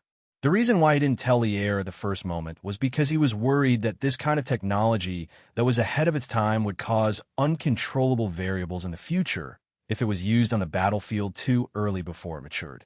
The Tang Dynasty's biggest enemy was still the Turks. Li Zishuan felt that using the celestial lamps and the telegraph to deal with the Zhengzhou rebels was a little overkill. Your Majesty's wisdom is as vast as the sea. This subject admires you. This subject feels that this method is feasible, as long as you pay attention to the power supply of the telegraph. Li Zishuan cupped his hands and said. Lier's face finally revealed a victorious smile. At this time, he looked at Li Zishuan meaningfully and asked, You must be wondering why I am so insistent on using the telegraph in this rebellion, right? Li Zishuan was silent. Seeing this, Lier continued. 5 families and 7 hopes. Just 3 families working together to deal with me? What a joke. I don't put Chui Zhenshuo in my eyes. However, using the blood of the Chui family and the Zheng family to sharpen the blades of my army seems to be a good choice. I won't hide it from you. I long for war. In the 9th year of Wuda, the Turks attacked the city and I was forced to sign the treaty. This is the greatest shame of my life. At the latest next year, I will send troops to the Turks and fight it out with Xieli. I can't wait to go to the battlefield and kill them with my own hands. However, as the emperor of the Tang Dynasty, how can I casually go to the battlefield? And the telegraph that you, Marquis Yong'an, built just happens to solve this worry of mine. Although I can't go to the battlefield, I can control the situation through the telegraph. And now, the Chui family's rebellion can be used to train my troops. Your telegraph must be used this time. Even if there are problems along the way, I don't care. Li Zishuan was silent. Although Lier was just over 30 years old, he had been on the battlefield for more than 10 years. He was a real emperor on horseback. Such a strong Lier was attacked by the Turks back then. How could he not be angry? However, Lier was now the emperor of a country. Even if he wanted to take revenge, he couldn't personally go to the battlefield. For a former world hero, this was also a kind of grievance and suffering. This subject obeys your majesty. Currently, this subject has a total of 3 telegraph machines.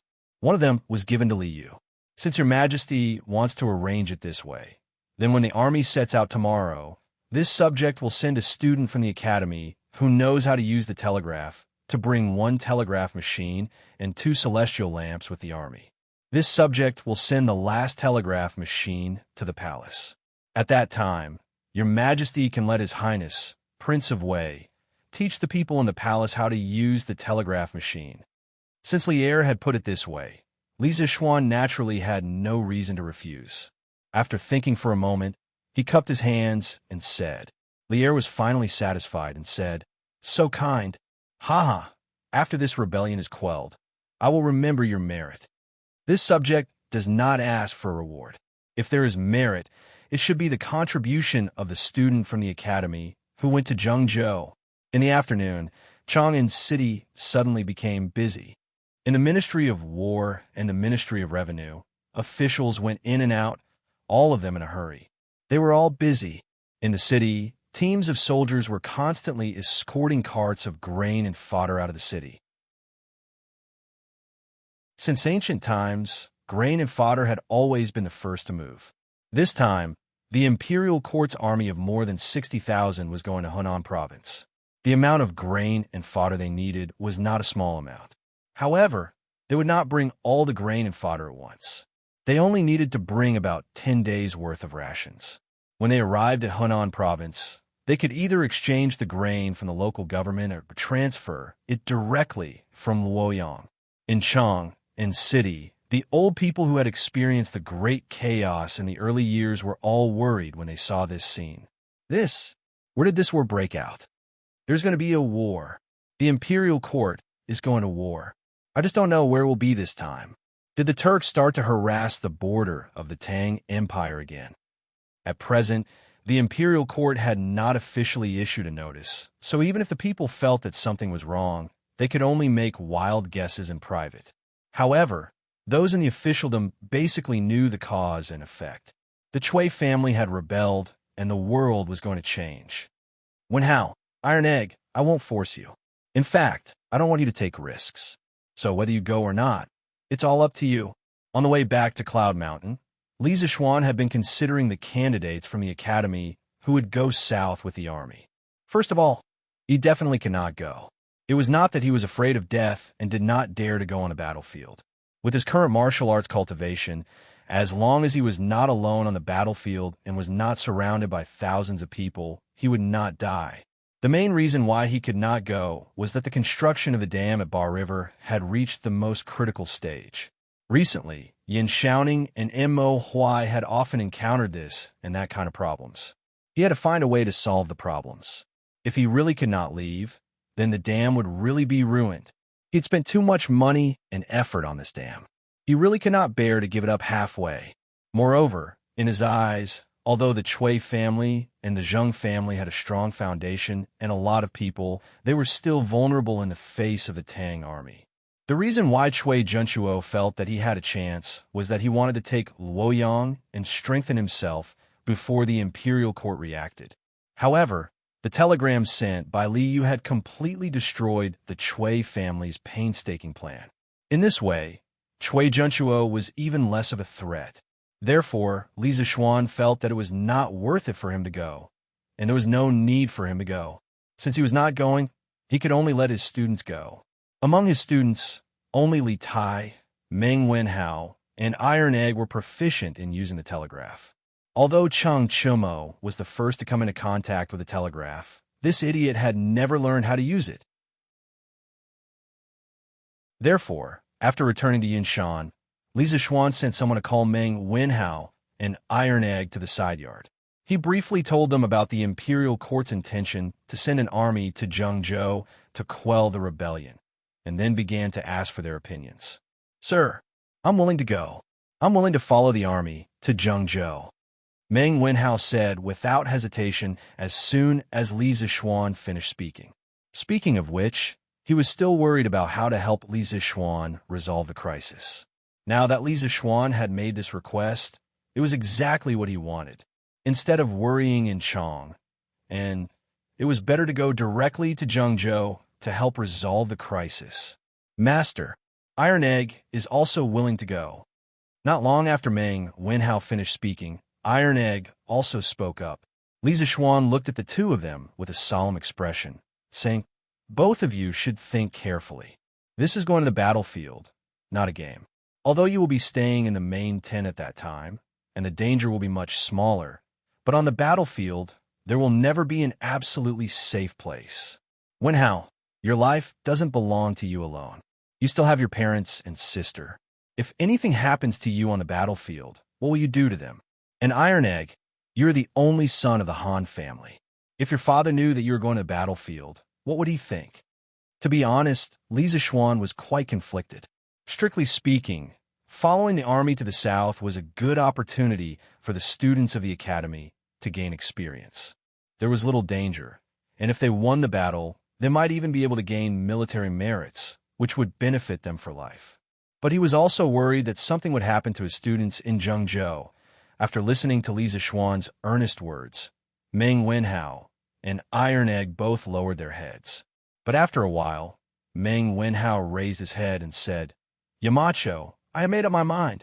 This trip to Zhengzhou, I must go. If I don't go, I will regret it for the rest of my life. As for my parents, I will persuade them. Iron Egg also raised his head and said with red eyes, Master, Iron Egg also wants to go. My father went to the north to kill the Turks. Iron Egg also wants to become a hero like my father. Iron Egg. Suddenly, a complicated female voice came from the door. It was Han Yushi. Wife. Li Zishuan hurriedly got up and greeted her with a guilty conscience, because he didn't have time to discuss this matter with his wife. Sister, can you not stop Iron Egg? Iron Egg stood up and looked at Han Yushi, his eyes full of persistence. Han Yushi stared at Iron Egg in front of her in a daze, looking at her brother who she had personally raised. After a long while, she walked forward and patted Iron Egg's shoulder, saying with a complicated tone, Iron Egg, you have grown up. I don't have a right to make decisions for you anymore. If you've decided on something, then go ahead and do it. Sister only wants you to be safe. Seeing Han Yushi like this, Iron Egg felt an inexplicable sadness in his heart. He held back his tears and said, Sister, don't worry. Iron Egg will definitely make himself safe. Iron Egg will definitely become a hero like my father. Husband, you two continue to talk. I will go out and see Lon. Han Yushi quickly turned around and gently wiped the corner of her eyes with her sleeve. She said to Li Zishuan and hurriedly went out. The room was silent. After a while, Li Zishuan forced himself to be spirited and asked, Both of you want to go? Yes. Yes. Meng Wenhao and Iron Egg nodded solemnly at the same time. Li Zishuan sighed softly and said, That's good. Since that's the case, then let's both go. We could take care of each other on the way. Go back and pack up immediately. Tomorrow morning, I will send you to Uncle Li. In the future, you will listen to his orders. As for the academy, you don't have to worry. I will ask for leave for you first. When you come back, I will arrange for someone to make up lessons for you. Yes. Yamacho. Yes. Master.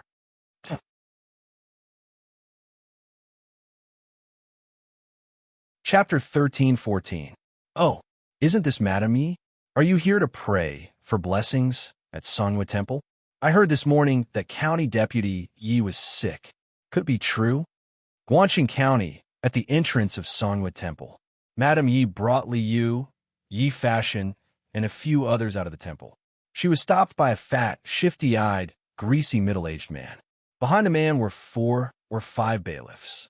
At this moment, he was staring at Madame Yi maliciously and said with a smile, Registrar Wang, what do you mean by this? My husband is sick in bed. As a colleague, it's fine if you don't care about him, but you're actually making sarcastic remarks here. Has your sense of propriety been eaten by dogs? Hearing this, Madame Wang's face was filled with anger, and she scolded mercilessly. She looked exactly like a wife who was eager to protect her husband. Registrar Wang saw this, and his eyes flashed. Then, he said with a smile, Hee, Madame Yi, please don't be angry. Who said that I don't care about County Deputy Yi? I even sent people to send County Deputy Yi a lot of ginseng, bird's nest, and other precious tonics. As a person, what I value the most is the righteousness between friends and colleagues. Madame Yi glared at Registrar Wang coldly and didn't continue to say anything. Registrar Wang rolled his eyes and pretended to be depressed.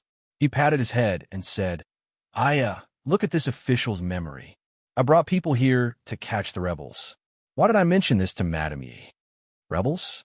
Madame Yi, Yi Fashion, Li Yu, and the others were all shocked. Finally, Madame Yi forced herself to look calmly at Registrar Wang and said, What rebels? When did Guangxing County have rebels? Moreover, Registrar Wang, why did you catch the rebels at Songhua Temple? Registrar Wang didn't answer. He turned his gaze to Yi Fashion and Li Yu behind Madame Yi. Then, he went forward and asked, Madame Yi, who are this young master and this young lady? I've known County Deputy Yi for many years. How come I've never seen them before? Don't tell me they're your long-lost children. Shut up. Upon hearing this, Madame Ye's eyes were filled with anger as she said, Don't talk nonsense, Registrar Wang. They are my master's niece and nephew. They entered the city a few days ago. If Registrar Wang continues to talk nonsense, don't blame me for being rude. Yi Fashion and Li Yu were also furious. If it weren't for the special situation, they would have beaten Registrar Wang up a long time ago. Don't be angry. Madam Yi, please don't be angry. Registrar Wang waved his hand fearfully and said, I'm just asking casually. There's no need for Madam Yi to be angry. Oh, right. Were this young master and this young lady at home last night? Yi Fashion's heart skipped a beat. He thought to himself, what should come has finally come. Just as he was about to speak, he saw Madame Yi standing in front of him. With a look of disdain, she said, Nonsense. If they're not at home, where else could they have gone? Registrar Wang crossed his arms and asked lightly, Is there anyone who can testify? Madame Yi panicked, but she knew that she couldn't panic at this moment. She took 2 deep breaths and glared at him. What? Registrar Wang wants to testify? Fine. When we return to the Yi residence, I'll ask all the servants and maids to testify. Our Yi family has never done anything wrong. Why would we be afraid of your investigation? But you, Registrar Wang, without any evidence, what right do you have to interrogate our Yi family members? You're offending your superiors. When my master recovers, I'll go to the county office to find the county magistrate to judge. Registrar Wang's eyes flashed with an unnatural look. Then he smiled and said, Haha, I'm the one who's joking. There's no need for Madam Yi to be angry. As for Deputy, you're going to find the county magistrate to judge. He can do as he pleases. I'm afraid he won't make it in time. Ha ha ha. After saying that, Registrar Wang laughed proudly. Won't make it in time? What do you mean? Madame Yi frowned and asked. Ha, nothing. Registrar Wang shook his head and looked at Madame Yi.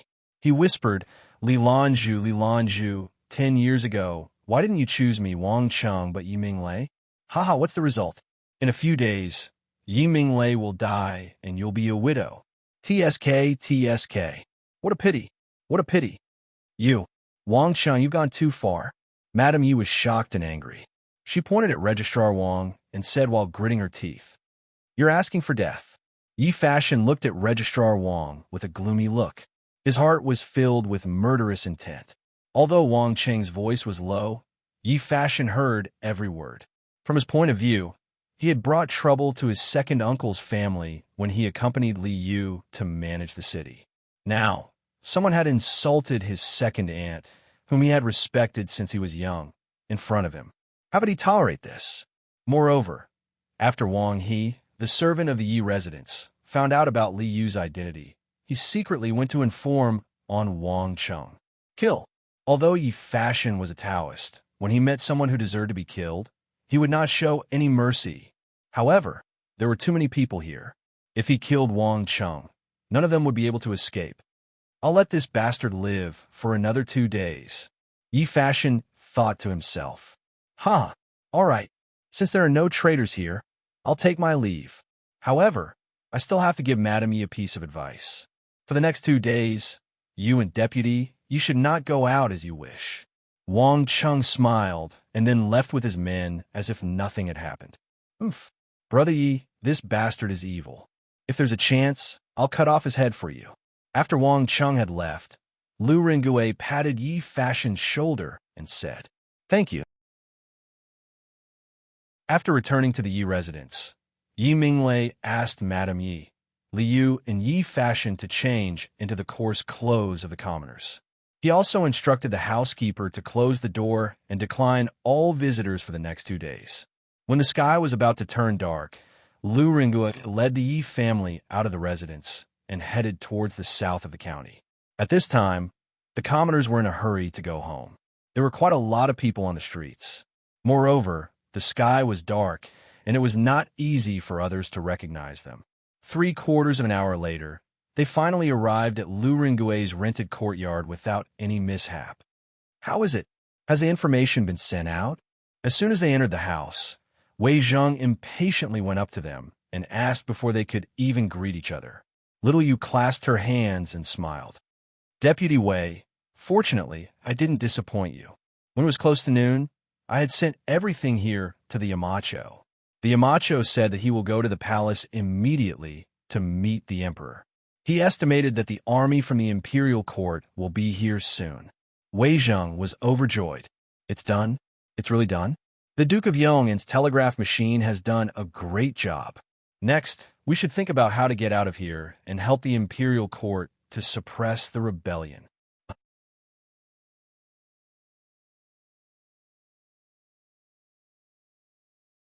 Chapter 13:15. The officials of Chang and were busy, and the people panicked at the news of the war. The soldiers of the three armies were mobilized to reinforce Luoyang. The war decree signed by Lier, the ruler of the great Tang Empire, had instantly placed Chang in a state of war. Mobilizing 60 to 70,000 soldiers to quell the rebellion in Zhengzhou was no small matter. The mobilization of soldiers, the allocation of weapons, and the allocation of rations were all coordinated by the officials of the various departments of the imperial court. Moreover, the military situation was urgent. The army was about to set out tomorrow, so the officials were even busier. The officials of the 6 ministries of the imperial court all wished they had 8 legs. Those officials who had applied for leave at home were all called back. Unless they were so sick that they couldn't get out of bed, even if the sky fell down, they had to return to their yamen. The last time the 6 ministries of the imperial court were as busy as they were today was back in the 9th year of Wuda, when the Turkic army had besieged the city. This emergency war was an enormous test for all the departments of the Great Tang Imperial Court, and it was also a good opportunity to test the efficiency of the officials of the 6 ministries. Within Ganlu Palace, Lier was not idle for even a moment. For the entire afternoon, there were constantly courtiers coming in and out of this place, reporting to him on the progress of the various preparations for the army's expedition. At this time, a special person who rarely appeared in the Sweet Nectar Hall.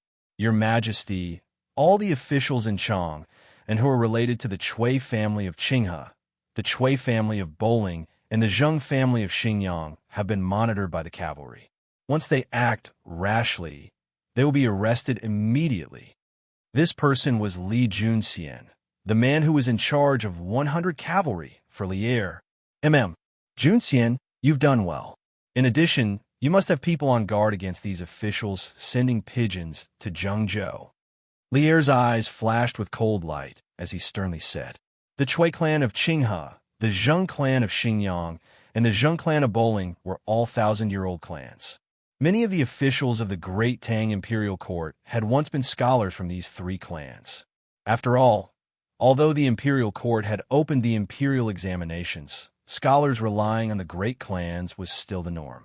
In this situation, Lier had no choice but to guard against the officials related to the Chui clan and the Zheng clan secretly leaking information.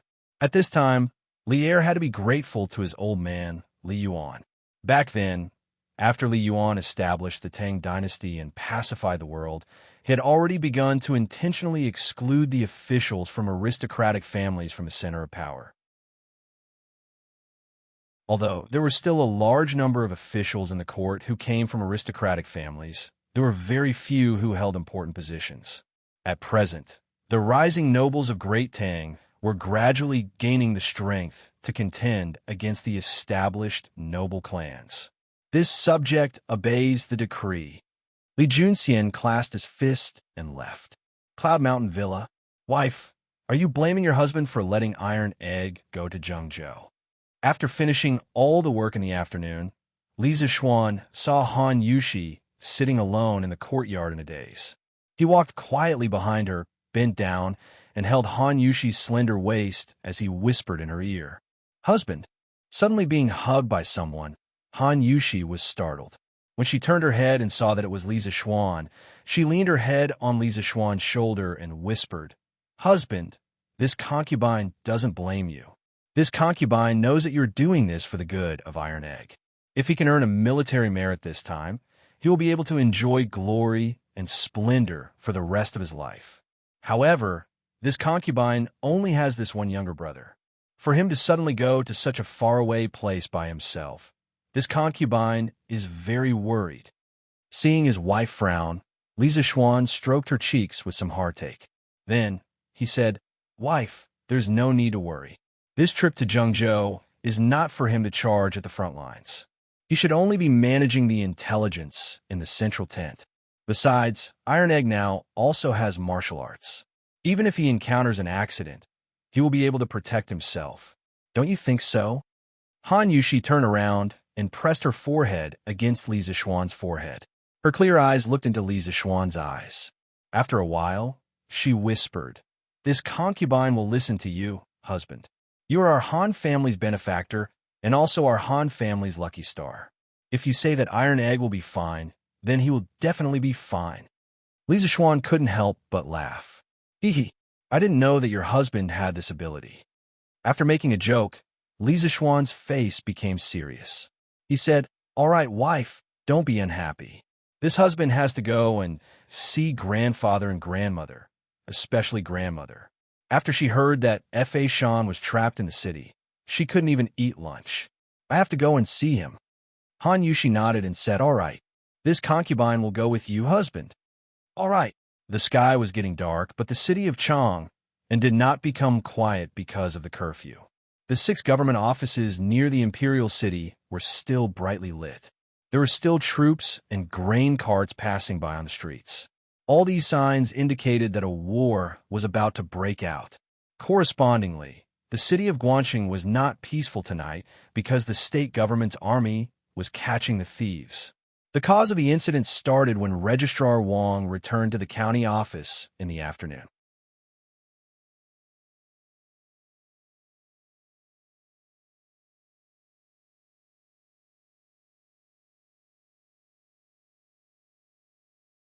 Chapter 13:16. Brother Daniel, are you at home? In front of a house in the south of Guangxing County. Yes. Su Fangzheng, why are you here? The door of the house opened, and Lu Rengue walked out. Since he sneaked into Guangxing County last month, he even changed his name. Now he was called Rendanyu. Alas, aren't the officers and soldiers of the county government looking for Deputy Yi everywhere? They even said that he is a traitor. But Deputy Yi is so nice to the people. How can he be a traitor? I don't understand the world anymore. Oh, Daniel, after a while the officers and soldiers will find our workshop. I will go to each house in advance to see if anyone has hidden Deputy District Magistrate Yi. Su Fangzheng was an old man in his 60s. He looked honest and kind. He looked at Lu Rengue and talked for a long time before he told him the real purpose of his visit. There was a market system in the Tang Dynasty. Naturally, there was a Fangzheng. The Fangzheng was not only in charge of the opening and closing of the gate, but also in charge of maintaining the public order in the district. Lu Rengue was a little surprised, but he pretended to be depressed and complained, "Fangzheng, why is Guangxing County getting more and more chaotic recently?" The deputy magistrate of the county yamen was actually mistaken as a spy and even locked the city gates every day to prevent people from going out. "Sai, we were originally here to help people purchase goods from the county. But because of this delay, it has been almost a month. What a loss, what a loss." Su Fangzheng couldn't bear it. He had heard about Lu Rengue's experience before. Now he was trapped in Guangxing County. He sympathized with him. So Su Fangzheng comforted him. "Daniel, it's all because of the government. I don't want to see you lose money. For now, all of you can rest assured and stay here. When the city gates open, this old man will come over to inform you." Lu Rengue said gratefully, "Alas, thank you, Su Fangzheng." "Oh, Fangzheng, since you are here to find a spy, come in and have a look." Su Fangzheng nodded slightly and said, "Okay, I will go in and have a look."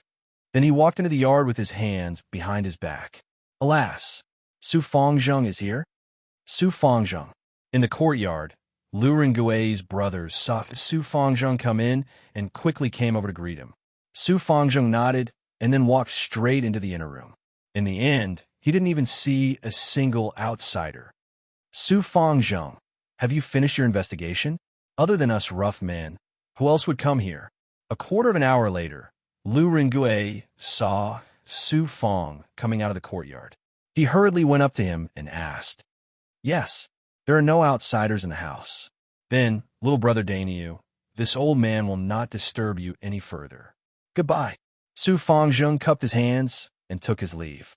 "Su Fongzheng, take care." Lu Rengui watched him leave.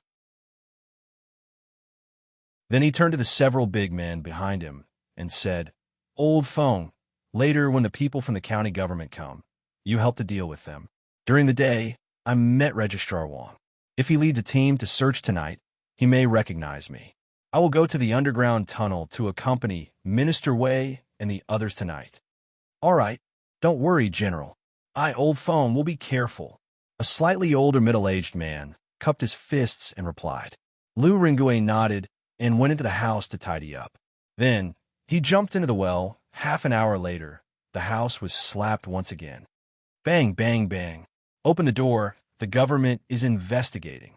Old Fong, who had promised Lu Ringui to deal with the soldiers, hurriedly went to open the door.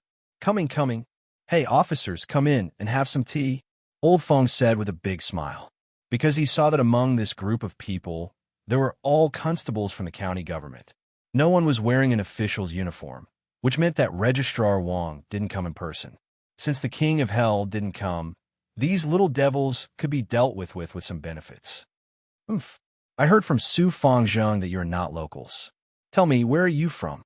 Are there any other unidentified people staying here today?" The head of the constables said arrogantly. "Speaking of which, as low-level officials, if they didn't think of ways to plunder the wealth of the people, how would they live their lives?" Old Fong was very perceptive. He stuffed a few notes of Tang Yuan and said, "Officer, we came to Guangxing County to buy goods for a boss in Suzhou. We didn't expect that Guangxing County didn't allow people to go out of the city. So, we temporarily live here.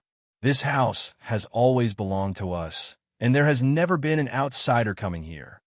The constable nodded with satisfaction and said, "Well, whether there are outsiders or not, we will know after checking. Go in and search. Be gentle, don't break other people's things. As the saying goes, if you eat someone's food, you have to be soft-hearted." The constable was also a smart person. Yes, 5 constables entered the house, and the constable was invited to the front hall to drink tea. Half an hour later, a group of people went out and left. Naturally, they didn't find Yi Minglei inside. It was a close call, but not dangerous. Chang in Lantian County, Yinsha No. 1 courtyard. It was late at night, but the light in the study was still on. Lu Ringui. I wonder if this Lu Ringui is the same Lu Ringui from history. Li Zixuan leaned on the chair and looked at the information sent by Li Yu in the morning. He was in a daze. During the day, he focused on the Cui family's rebellion and didn't pay attention to the other key person in this matter, Lu Rengui. If you remember correctly, Lu Rengui was an extremely famous general in Tang Dynasty. In the 3rd year of Gaozong Long Shua's reign, when Neon became stronger and stronger. At that time, Emperor Tenzi of Japan wanted to occupy the Korean peninsula and then the mainland. Therefore, he supported Beech to fight against Silla. He sent nearly 50,000 soldiers and thousands of warships to fight against Tang Dynasty. At that time, Lu Rengui of the Tang Dynasty only brought 7,000 soldiers and encountered the main force of Neon at Baijiankou. After a big battle, the Neon army was almost completely wiped out. In the Battle of Baijiankou, the Tang Dynasty Navy fully utilized their advantage and defeated the Neon Navy, which had several times more soldiers and warships. It could be said to be a classic naval battle where the few won against the many. This battle was also the first battle between China and Japan as national entities. It was also one of the earliest known international battles in Northeast Asia. The final result of the victory of the Tang Dynasty and the Xinhua Alliance Army basically established the political, economic, and cultural structure of Northeast Asia for more than 1,000 years.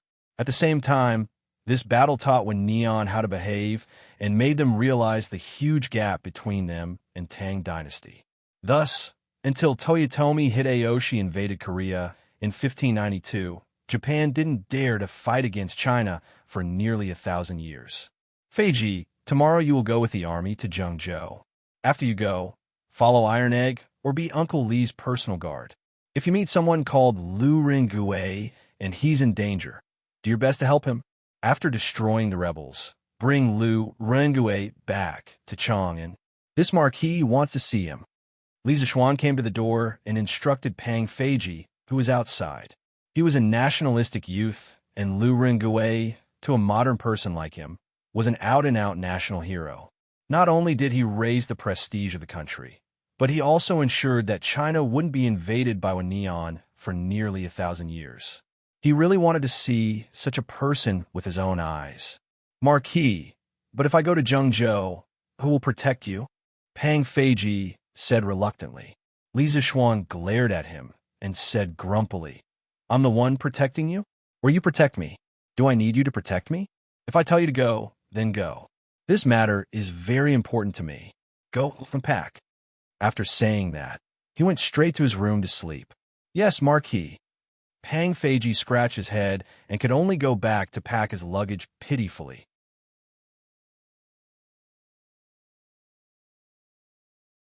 Chapter 13-17. The next day, the morning court was adjourned. Lier led the officials out of the imperial city. They passed through the Vermilion Bird Avenue and headed straight for the south gate of Chang'an. The citizens who had noticed the chaos in Chang and yesterday saw Lier leading the officials out of the city. They were even more certain that the imperial court was preparing for war. The Tang Dynasty, which had unified the world and enjoyed peace for many years, finally welcomed another war. However, most of the citizens did not know where the war was going to take place this time. However, they would know everything in an hour. That was because the latest issue of the Tang Daily would be released in an hour, outside Chang and in the southern suburbs. At this time, the soldiers of the three armies had already gathered. More than 60,000 soldiers stood neatly on the drill ground with their heads held high and their chests puffed out. They formed a line horizontally, a line vertically, and a line diagonally. Speaking of which, such a neat formation was all thanks to Li Zixuan. Last year, when Yinhuang College held its opening military drill, Lier led the officials and envoys from various countries to watch it. The neat formation and running movements of the students shocked Lier, the officials, and the envoys from various countries. After that, Lier announced that he would patrol the barracks. Hence, the daily training of the various barracks in the capital was more or less influenced by the military drill of Yinhuang College. Therefore, it was not surprising that these 60,000 soldiers were in such a neat formation. Lier led the officials out of Chang, Ansmingda Gate, and went straight to the drill ground. The officials stood on the left side of the drill ground, while Lier went up to the stage to call out the generals. In addition, Li Zixuan had also arrived. He had arrived earlier than the others. He had handed Meng Wenhao, Iron Egg, Pang Feiji, a telegraph machine, and 2 fairy lamps to Li Jing and waited there. Now that Lier had arrived, he slipped into the crowd of the officials. Greetings, Your Majesty. After Lier ascended the stage, the civil and military officials, as well as the 60,000 soldiers below the stage, bowed and saluted him. Their voices were like a great bell, and their auras were majestic. Rise! Looking at the mighty and majestic army in front of him, Lier could not help but feel agitated. The battlefield was the place he, Li Shimin, yearned for. After a moment of silence, Li Erhong said, Ever since I ascended the throne, I have worked hard every day and night. I have only one goal, and that is to let the people of the Tang Empire live and work in peace and contentment. After more than a year of hard work, I have almost achieved it. Especially last winter, no one in Chang and froze to death. I believe all of you know this. However, there are some people who have evil intentions and want to overturn my country. Let the people, let your family, elders, and fellow villagers live a bitter life again, and let the world become chaotic again. I ask you, do you agree or not? No. I don't agree. As soon as Lier's words fell, the 60,000 soldiers on the drill ground all roared at the top of their lungs. Their shouts shook the sky, and the clouds above everyone's heads disappeared at this moment. It was as if they were scattered by this earth-shattering roar. After a few breaths, Lier pressed his hand down, and the soldiers of the three armies immediately became quiet. Then he said, "Good. Today, Chui Junchuo of the Chui family of Qinghe disregarded the emperor's grace and cooperated with the Chui family of Bowling, the Zheng family of Xingyang, and the provincial governor of Zhengzhou to rebel against the emperor, destroy our country, and subvert the country. I order you to go to Zhengzhou immediately to suppress the rebellion.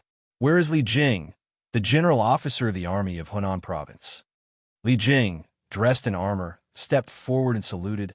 "I am here." Lier raised the long sword in his hand and said, "This is my sword, and also the emperor's sword.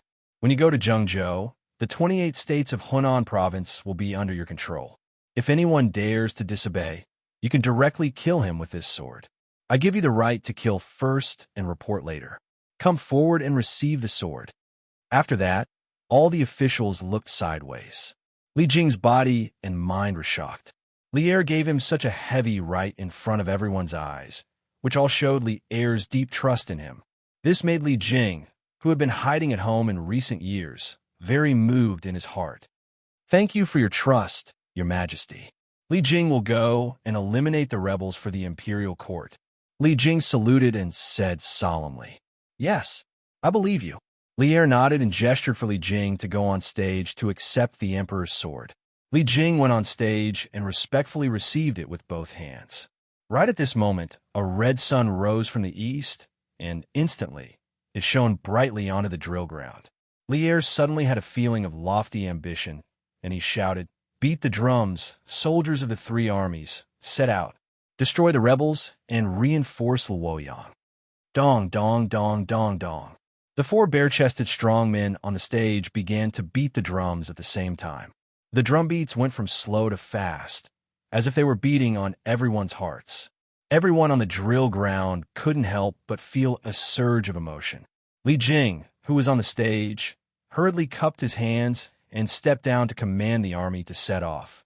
What was interesting was that the Tang army's turning and running movements were very similar to the military training of Yanhuang College's students. Their movements were very uniform.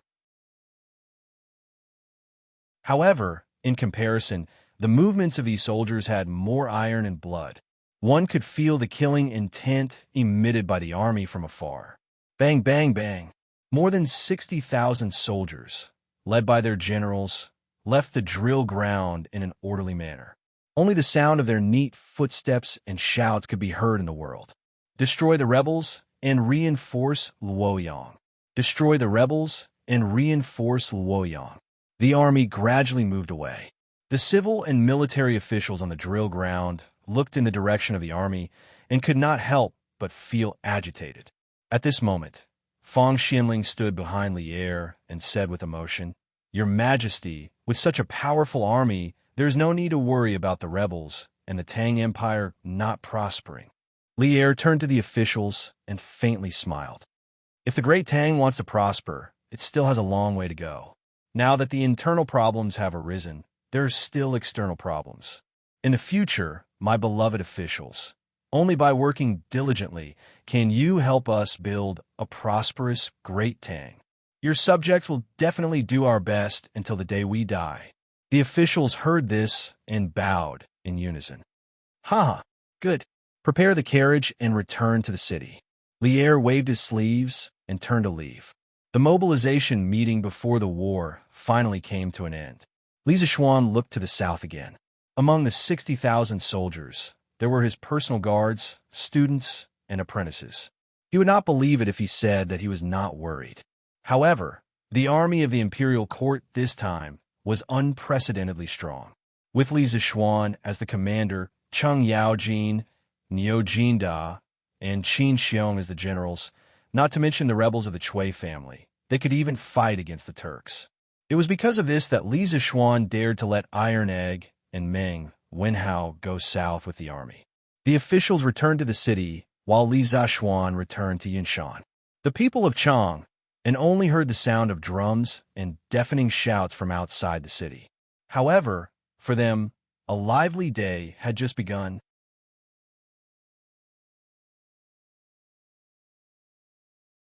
Chapter 13:18. Newspapers are being sold. Newspapers are being sold. The freshly printed Tang Daily. Today's headline: Chui family of Qinghe rebelled against the imperial court. Li Jing, the Minister of War, led troops into Zhengzhou to quell the rebellion. The commotion outside the city had just subsided. Inside Chang and city and the surrounding counties began to bustle with noise and excitement. The manservants at the newsstands and the paperboys on the streets were hawking as usual. However, the content that came out of their mouths today was earth-shattering. What? The Chui family rebelled? Quick, give me a copy of the newspaper. Give me one too. When the people heard this, combined with yesterday's rumors and the commotion outside the city this morning, they instantly believed 90% of it. Everyone rushed to the newsstands or the paperboys, wanting to buy a copy of the Tang Daily to find out what was going on. In today's Tang Daily, the articles on the interaction of literati and current news sections were all talking about the same thing: the Chui family's rebellion. Many of the authors of the articles were big shots in the imperial court, such as Zhang Sunwuji, Fang Xianling, Du Ruhui, and so on. These big shots had never appeared in Tang Daily before. Now, because of the Chui family's rebellion, all of them appeared at once. It was really a feast for the eyes of the literati. Under the condemnation of the big shots in the imperial court and the reporters in the editorial department of Tang Daily, the numerous crimes committed by the Chui family in the early years, the conspiracy to rebel in Zhengzhou this year, and the instigation of the people to rebel, were all exposed in front of everyone's eyes. Ghastly, it could only be described as ghastly. Last year, Li Zishuan had used the unjustly dead maid Ninyu to ignite the anger of the people in Chang and city. He had directly flattened the Chui family's stronghold in Chang and city. Therefore, the people did not have a good impression of the Chui family. Now that this matter had happened, the people did not have a good impression of the Chui family of Qinghe that had existed for thousands of years. How dare they? The Chui family actually dared to privately recruit soldiers and rebel against the imperial court? To think that they are from the 5 surnames and 7 nobles. How dare they do such a disgraceful thing? What? The Chui family colluded with bandits to assassinate Minister Wei in Zhengzhou? Who gave him the guts? Tisk. Isn't it because Wei Zhuqing found out too much about the Chui family's illegal activities in Zhengzhou that they became anxious? What? Wei Zhuqing was assassinated? How is he now? Oh, this is not clear. The Tang Daily only said that last month, Zhengzhou Guangqing County was attacked by a group of bandits. This group of bandits also collided with the provincial government office. Wei Zhuqing's whereabouts are unknown. The Tang Daily's reporters suspect that all of this is the Chui family's doing. Wei Zhuqing was harmed by the Chui clan? Damn the Chui family. Left Minister Wei is a rare good official in our great Tang. Nothing must happen to him. After a few years of peace, the Chui family wants to start a war again. The ones who will suffer are the local people. The Chui family has committed all kinds of evil deeds and should be punished by both humans and gods. I want to join the army and quell the rebellion for His Majesty.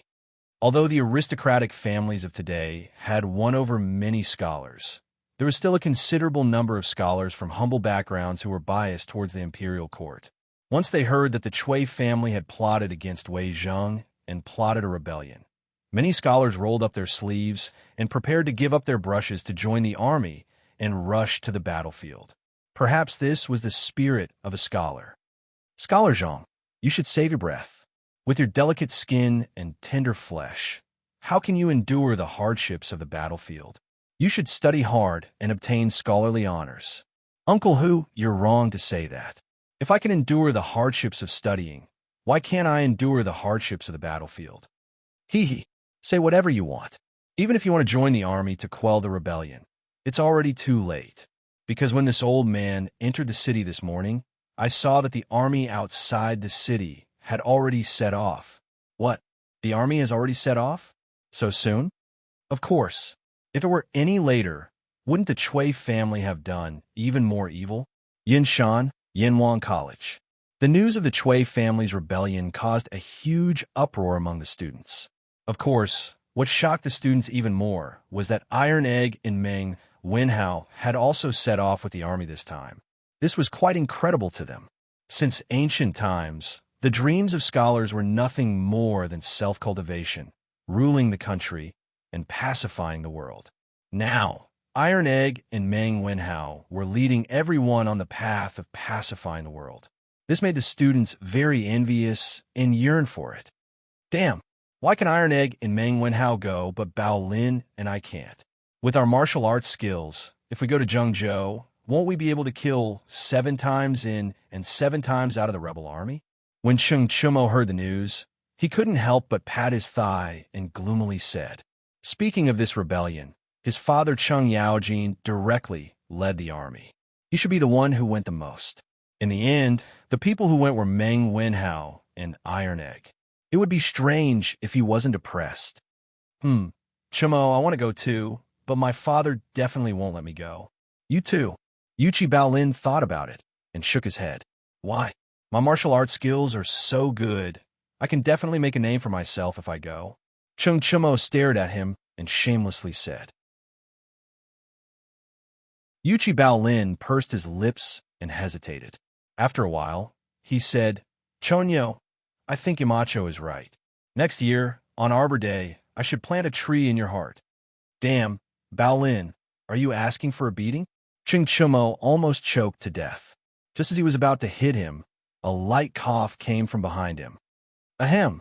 Cheng Chumo turned around and saw Li Zixuan. He quickly stopped. Li Zixuan glanced at him, then ignored him and went straight to the podium. In Class 1, the students suddenly quieted down. The 2 empty seats were a bit conspicuous at this time. The Chui family is rebelling. Wenhao and Iron Egg are going south with the army. They are both Yinhuang College's heroes. I know that some of you want to be heroes, but before you do, please learn the knowledge that the teachers from the school have taught you. Do you know why I chose them to go to Zhengzhou? It is because they know how to use a telegraph. The transmission of information from Zhengzhou to Chang and requires a telegraph. In a future war, it is not enough to just rely on martial arts. When the time comes, the wisdom of Yinhuang College's students will be used more and more. So, if you want to serve the country, you have to learn well. Do you all understand? Li Zixuan looked at the pairs of eager eyes below the podium and nodded with satisfaction. He then spoke to all the students. Understood. After the students heard the reason why Meng Wenhao and Iron Egg joined the army, they felt energized. In the past, they only thought that engineering could allow them to become a small official or a wealthy person. Now, they realized that engineering had a more important role, and that was to protect the country.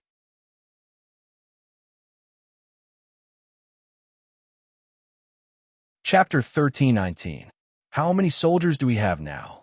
Do we have enough provisions? Zhengzhou, Guangxing County, Chui Family Courtyard. Chui Zhenchuo looked at Pan Jinyue, who came to report, and asked. Pan Jinyue cupped his hands and replied, In the past 2 months, we have secretly and openly recruited a total of 200,000 soldiers. All the youths inside and outside the city have been taken away by us. In addition to the 20,000 soldiers and the 30,000 secret guards of the Chui family, we have a total of 250,000 soldiers. As for the provisions, the Chui family of Bowling and the Zheng family of Xingyang are not willing to provide manpower. They are only willing to provide material and financial resources. Therefore, we have enough provisions to feed the 250,000 soldiers for 3 months. Oof. Chui family of Bowling, Zheng family of Xingyang, they're all old foxes. Chui Zhenchuo heard this and snorted with dissatisfaction. He thought for a while and said, Let's not care about them for now. They're all people who sail according to the wind. After we take down Luoyang, they will bring their soldiers and deliver themselves to us. Great-grandfather is wise. Pan Jinyue cupped his hands and agreed. The aristocratic families valued benefits. The Chui family of Bowling and the Zheng family of Xingyang were only tied to the same boat because of benefits. They were far from being able to live and die together. Try to recruit more people for tomorrow's pledge ceremony. As long as they are under 40 years old, you can recruit them. Some of them are weak, so let them charge and break through the enemy lines. Luoyang is big and strong, so it needs to be filled with human lives. Remember, the soldiers of the provincial governor's office and the secret guards of the Chui family must not be used as vanguards. Chui Junchuo's eyes flashed coldly and said coldly. Pan Jinyue felt a chill in his heart. He quickly cupped his hands and said, "Yes, great-grandfather." Chui Junchuo nodded and said, "However, the Jianghu experts that the Chui family has raised over the years can be transferred to you. Although these people are strong in martial arts, they are simple-minded and far from being generals. However, if they're used for assassination or as the vanguard to attack the enemy's formation or kill the enemy's generals, they should be competent." Pan Jinyue was excited. Most of his subordinates were mediocre, so he needed those experts. Therefore, he cupped his hands and said, "Great-grandfather, thank you for your trust. Have you found Yi Minglei and Wei Zheng?" After a moment of silence, Chui Junchuo suddenly asked. Wei Zheng had always been a thorn in his heart, but Yi Minglei, who had mysteriously disappeared yesterday, had planted another thorn in his heart, making him unable to eat or sleep in peace. Pan Jinyue cupped his hands in embarrassment and replying to Grand Duke, "This student has sent people to search the entire Guangxing County, but we couldn't find Wei Zheng and Yi Minglei." Lost in thought for a long time, Chui Junchuo sighed helplessly and said, "It's fine if we can't find them. They should be hiding in some unknown corner, struggling at death's door. Anyway, it won't affect the overall situation. Let's prepare for tomorrow's morale-raising ceremony." His words sounded like he was comforting others, but only Chui Junchuo knew that he was comforting himself. "Yes, how is it? Are you not used to it?" On the official road from Chang into Zhengzhou, tens of thousands of soldiers stretched for several li and were advancing rapidly. The soldiers ran for a while and walked for a while without resting in between. This was the rapid march of the ancient times. Because of Li Zeshuan, Meng Wenhao, and Iron Egg received some preferential treatment. They didn't have to walk, but rode horses instead. Iron Egg was as agile as a monkey, so riding a horse was not a problem for him. However, Meng Wenhao had never ridden a horse before, so he had to ride with Pang Feiji. At this time, Iron Egg looked at Meng Wenhao's pale face and asked worriedly. Riding a horse was not like riding a carriage. Riding a horse would only be more bumpy. The army had only advanced for more than 30 li, but Meng Wenhao was already a little dizzy from the bumpy ride. At this moment, when he heard Iron Egg's concern, he forced a smile on his face and said, "I'm fine. Iron Egg, how many li have we traveled?" "About 20 or 30 li. Wenhao, if you persist for a while, the army will probably stop to rest and cook in a while." Iron Egg looked at the sun that was about to reach the top of their heads and said, "Oh." Meng Wenhao heard and secretly breathed a sigh of relief. Then he asked curiously, "Iron Egg, why do I feel that you are very familiar with marching and fighting?" Iron Egg smiled and said, "I heard it from my father. He often told me about his battles in the north a few years ago." "Oh, I see. The Grand General has ordered the 3 armies to rest and reorganize. All the cooks in the barracks will cook. After 2 hours, the army will set off and continue to march. The Grand General has ordered the 3 armies to rest and reorganize. All the cooks in the barracks will cook. After 2 hours, the army will set off and continue to march." Coincidentally, as the two were talking, a messenger came from the front of the army, riding a horse and shouting at the same time. Jingguan's second year, the 30th of March. Henan Province, Zhengzhou, Guangxing County. Early in the morning, the soldiers of the government office knocked on every door and asked all the people to gather at the drill ground in the east. No matter men or women, old or young, everyone must go. Adjunct Liu, are we really all going? In the south of the city, in the house rented by Lu Rengui and the others, a big man asked Lu Rengui, "Just now, Su Fangzheng came to tell them that the soldiers were coming to urge them to go to the drill ground." Lu Rengui frowned and hesitated for a moment. Then he gritted his teeth and said, "Go. If we don't go, this place will probably be surrounded by the state capital's troops when the time comes. But Deputy Wei and Deputy Yi can't go. I will talk to them later and ask them to hide in the tunnel." "Oh, Old Feng, I heard that you know how to disguise yourself. Can you help me? Registrar Wang of the county government has seen me before. We can't let him see through it." Old Feng's real name was Feng Wu. He used to be a lieutenant in the Bianzhou provincial governor's mansion. He was almost the second in command in this army. Hearing this, he was a little embarrassed and said, "Hey, Adjunct Lu, I used to brag about it to others. To put it nicely, it's called a disguise. In fact, it's just putting a few mustaches on the face and making a few wrinkles. It's not a disguise." Lu Rengui choked. After a while, he said helplessly, "Just put on the mustaches. It's fine as long as Registrar Wang doesn't recognize me." "Old Feng, hurry up." Feng Wu was suddenly energized. He said excitedly, "Okay, Adjunct Lu, just wait and see." "Hey." A quarter of an hour later, Lu Rengui returned with a basin of water.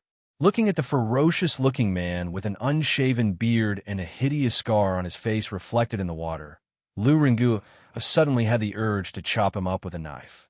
He used to be a handsome Confucian general, okay? How about he meet people like this? Adjunct Lu, how's my skill? Look, this scar looks like a real one.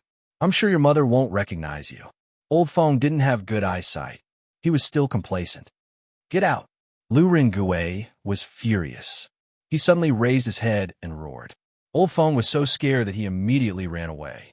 This Registrar Wang is really a hindrance. If it wasn't for him, would it be so troublesome? I have to find a chance to get rid of him.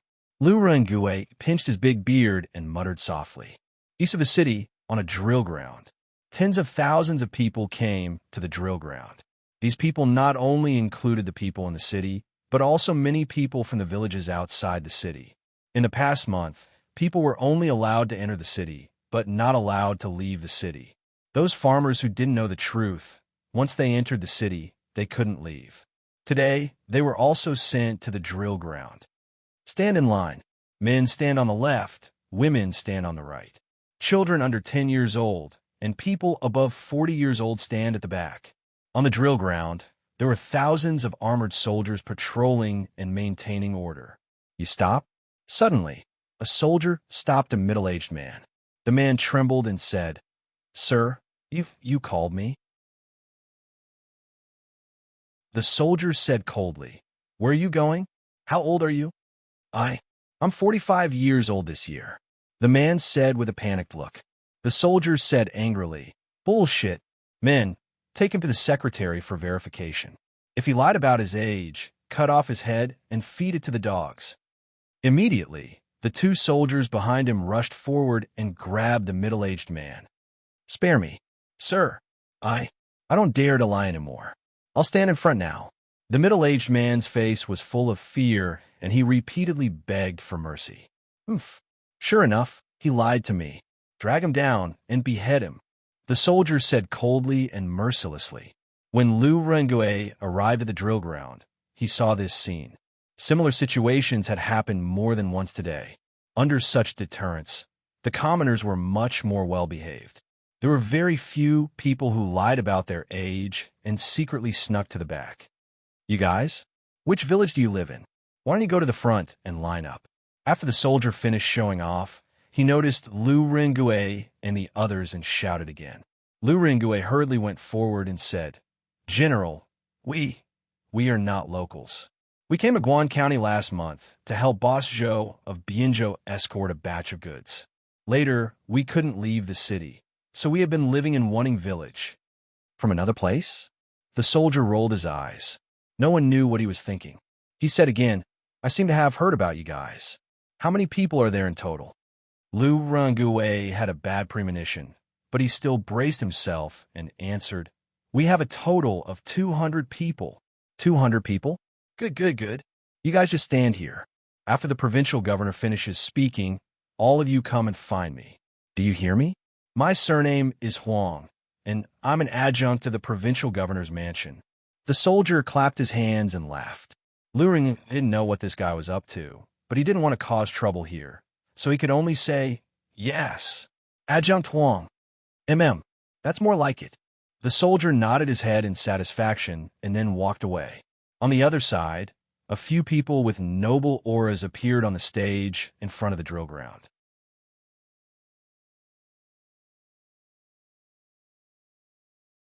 Chapter 1320. Guangxing County, on the drill ground in the east of the city. Zhengzhou Provincial Governor Pan Jinyue, Chui Junchuo of the Chui clan of Qinghe, Chui Wenji of the Chui clan of Bowling, and Zheng Shu, Chui Shu of the Chui clan of Xingyang. The four of them led the officials of the state government up the stage. The soldiers below quickly maintained order and calmed the commoners down. Pan Jinyue looked at the hundreds of thousands of people in front of him, and a sense of heroism rose in his heart. The speech he had carefully prepared last night floated through his mind word by word. At this moment, Pan Jinyue took a deep breath and loudly said, "The current emperor killed his brother and imprisoned his father. He obtained the position unjustly. He is tyrannical and oppressive. He is licentious and is worse than a beast. He is a completely incapable ruler." The commoners of Zhengzhou, ever since the imperial court sent Wei Xuanqing to Zhengzhou, countless good officials have been dismissed, causing the people's livelihood to wither and local law in order to fall into chaos. Last month, bandits even entered the city to burn and rob. This is the imperial court that you worship. Do you think it is worth it? Not worth it. Not worth it. Not worth it. As Pan Jinyue's voice fell, the state government soldiers on the drill ground took the lead to shout loudly. Slowly, some commoners also began to shout. After all, in the past half a month, those reactionary articles in the Zhengzhou Daily had brainwashed many commoners, making them feel that Li Er was an incapable ruler. They felt that if they wanted to live a good life, they could only rely on Pan Jinyue, this great and honest official. Those commoners who were not brainwashed, although they did not believe Pan Jinyue's nonsense, the state government soldiers were watching them from the side. They had no choice but to follow suit. Pan Jinyue was very satisfied with the enthusiastic response given by the commoners. After the commoners quieted down, he continued to shout at the top of his voice. The Chui clan has been entrenched in Zhengzhou for hundreds of years. In these hundreds of years, how many poor commoners have the Chui clan raised in Zhengzhou? How many talents have they cultivated? Chui Junchuo wholeheartedly served the people. Last year in Chang and City, he was harmed by scoundrels and was demoted back to Zhengzhou. He, Li Shimin, was known as a wise ruler, but he appointed traitorous officials and killed the loyal. Such an incapable ruler, yet he seized the country's important weapon. As long as he is alive, the commoners of Tang will not have a good life. This official is the Zhengzhou provincial governor, Pan Jinyue. In order to let all of you live a good life, this official has decided to rise up today and lead all of you to overthrow the tyrant.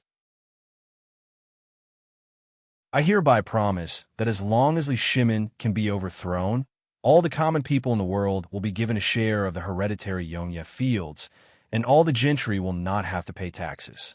I will take out all the treasures in the Chang, an imperial palace, and distribute them to the generals and soldiers who have rendered meritorious service. From today onwards, all the males in Zhengzhou who were above the age of 10 and below the age of 40 would have to join the army. They wouldn't be joining the army for free. Every soldier would receive a monthly salary of 200 copper coins. If they were able to kill the enemy, the reward would be even greater. Other than monetary rewards, they will also be rewarded with official positions. As for the soldiers who have rendered great service, they will be rewarded with official positions according to their discretion. After we overthrow Li Shimin, these people will become the founding ministers of the country. Being conferred the title of Marquis and Prime Minister will not be a problem. Of course, with rewards comes punishment. As for those traitors who fled and secretly colluded with the imperial court, once discovered, they were all killed without mercy. Their family members were also implicated in the crime. Therefore, fellow villagers, if you want to live a good life in the future, then let the men in your family join the army. Together, we will destroy the tyrant and enforce justice on behalf of the heavens. Disgraceful, Pan Jinyue's words could only be described as disgraceful. Lu Ringue frowned as he listened to what Pan Jinyue had said. If there were no guards on the drill ground, he would have rushed up to the stage and killed Pan Jinyue. Destroy the tyrant and enforce justice on behalf of the heavens. Destroy the tyrant and enforce justice on behalf of the heavens. The soldiers on the drill ground were elated. Many common people also followed and shouted crazily, especially the scholars and gentry who were standing at the front. They shouted the most fiercely because, according to what Pan Jinyue had said, if they could overthrow Li Er, then they, the top people in Zhengzhou, would be the biggest beneficiaries. The gentry did not need to pay taxes. The country had just been established, so there would be many vacancies. The scholars and gentry would undoubtedly have the greatest opportunity. After a full quarter of an hour, the drill ground finally quieted down. Pan Jinyue's eyes darkened as he said, "As for the old, weak, women, and children, although you cannot participate in the war, the logistics of the army, such as cooking, transporting rations, and tailoring, will be your responsibility in the future." Whereas the provincial governor's commandant Shui Quan, a middle-aged soldier, stepped out from the crowd and cupped his fists. "This general is here," Pan Jinyue ordered. "These men of suitable age will all be handed over to you. From today onwards, everything will follow the rules of the military camp and manage them. Now, send someone to record their names and addresses and assign them to various camps. Give them half a day to go home and pack up. Before the sky turns dark in the afternoon, they must all report to the military camp. Those who do not arrive in time will be executed immediately. This general receives the order." Shui Quan cupped his fists and said loudly, "Buzz." The people below the stage immediately became a little restless. Many of them had their sons conscripted to the state capital to serve as soldiers. The men standing in the front left were usually the pillars of their families. The women all panicked. Pan Jinyue was conscripting not only their sons, but also their husbands. Ancient people married early. Their sons were in their teens, and their fathers were in their 30s. "What are you making so much noise for? Everyone be quiet. Whoever makes any more noise will be thrown into prison." Shui Quan saw the situation and let out a loud roar. His voice reverberated throughout the drill ground. The thousands of soldiers from the state capital quickly scattered into the crowd of commoners and arrested a few dozen who were the fiercest. The rest of the commoners immediately quieted down. "Generals of all camps, listen to my order. Bring your men and horses and register these men. Whichever camp they are registered in, that will be where they will be placed in the end. Before the sky turns dark today, all generals of all camps must report all the deserters. Tomorrow, I will send people to arrest them." Shui Quan ordered loudly. This general receives the order. A few dozen soldiers below the drill ground shouted in unison, "F***CK, mother of **Ker. The thing that I was most worried about still happened. This is great. I have to serve the rebel army." Lu Ringue felt a little bitter. When he came, he had this worry. After all, according to the information that Yi Fashion received, the Chui family would be holding a pledge ceremony today. Therefore, he estimated that if he went, he would be kept as a strong man. But could he not go? Of course not. If he did not go, he could only hide in the tunnel. After all, Guangxing County was only so big. There was nowhere else to hide. However, if so many of them suddenly disappeared, it would definitely arouse suspicion. When the time came, the soldiers of the provincial governor's office would search inside and out of their rented residence. It would be very easy for them to find the secret passage under the house. Not only would they be arrested, but Wei Zheng, Yi Minglei, Li Yu, and Yi Fashion would also be implicated. Therefore, Lu Ringue and his 200 men knew that there was a tiger in a mountain, but they still chose to go there. "All of you will follow me from now on. At this moment, the Zhengzhou provincial governor's office's army that Lu Reng met earlier came over and said to him, "Yes, Adjunct Huang, thank you so much for your support." After hesitating for a moment, Lu Ringo clenched his teeth and pretended to be touched. "Ha, don't worry. Follow me and work hard. When you have enough merits in the future, I will naturally let you go back to Bianzhou. Don't think about escaping, because once you are caught, the consequences are not something that you can bear."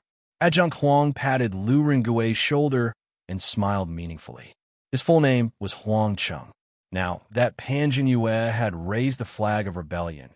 As an adjunct of the provincial governor's office, he naturally wanted to follow behind and make contributions. Lu Ringue and his men were all strong men, and they seemed to have good combat strength. If these people were placed under his command, they would definitely help him make a lot of contributions. Therefore, he took advantage of the fact that the other officers were not paying attention to him and came to snatch them away. Yes. Adjunct Huang is right. I understand. People under the eaves had to bow their heads. Lu Ringue completely acted like a grandson. Huang Cheng nodded with satisfaction and said, "Good. What's your name?" "Adjunct Huang. My name is Ren Daniu." "Good. Ren Daniu. You'll help me take care of these people around you in the future. Now, take them to my adjunct officer to register. After registration, go back and pack some luggage and come to the barracks. Don't run away or be late, understand?" Huang Cheng said with a serious face. The reason why he chose Lu Rengue to be the small leader of this team was probably because he thought Lu Rengue looked more fierce. When Lu Rengue heard that Huang Cheng did not scatter his men into the barracks, he was immediately happy. As for whether he was the leader or not, he did not care. Yes. Thank you for your guidance, Adjunct Huang. I will kill the enemy well in the future and repay Adjunct Huang." Lu Ringue had turned into a bootlicker at this moment, nodding and bowing with joy. At this time, the joy on his face was somewhat real. "Good. Go quickly. Adjunct Lu, this is bad. Are we betraying the country and defecting to the enemy? When the army of the imperial court arrives, what are we going to do?" After registration, Lu Ringue and his men hurried to Wanning Square in the south of the city. On the way, Feng Wu said with a sad face, "What do you mean, what to do? How'd I know what to do? We can only take one step at a time." Okay, don't cry. Let's go back and ask Wei Zwitching later. He has a lot of ideas. Maybe he can find a way." Lu Ringue waved his hand impatiently and said gloomily, "Oh, yes. Let's go and ask Wei Zwitching. Hurry, let's go back." When Feng Wu heard this, his expression immediately changed, and he quickened his pace. Squeak! Everyone returned to the rented house. Old Feng took the lead and jumped into the dry well in the courtyard. "Wei Zwitching, this is bad. This is bad. Adjunct Lu and I have joined the enemy. P.S. Recently, the subscriptions and ticket sales have not been very good. It's too bad to look at. I almost don't have the motivation to continue writing. Please support the original version and give the swordsman more motivation to continue writing. The swordsman will definitely update more to repay everyone." You're tuning in to the Warrior Lore YouTube channel. Don't forget to subscribe and join us on this journey to catch the most captivating stories.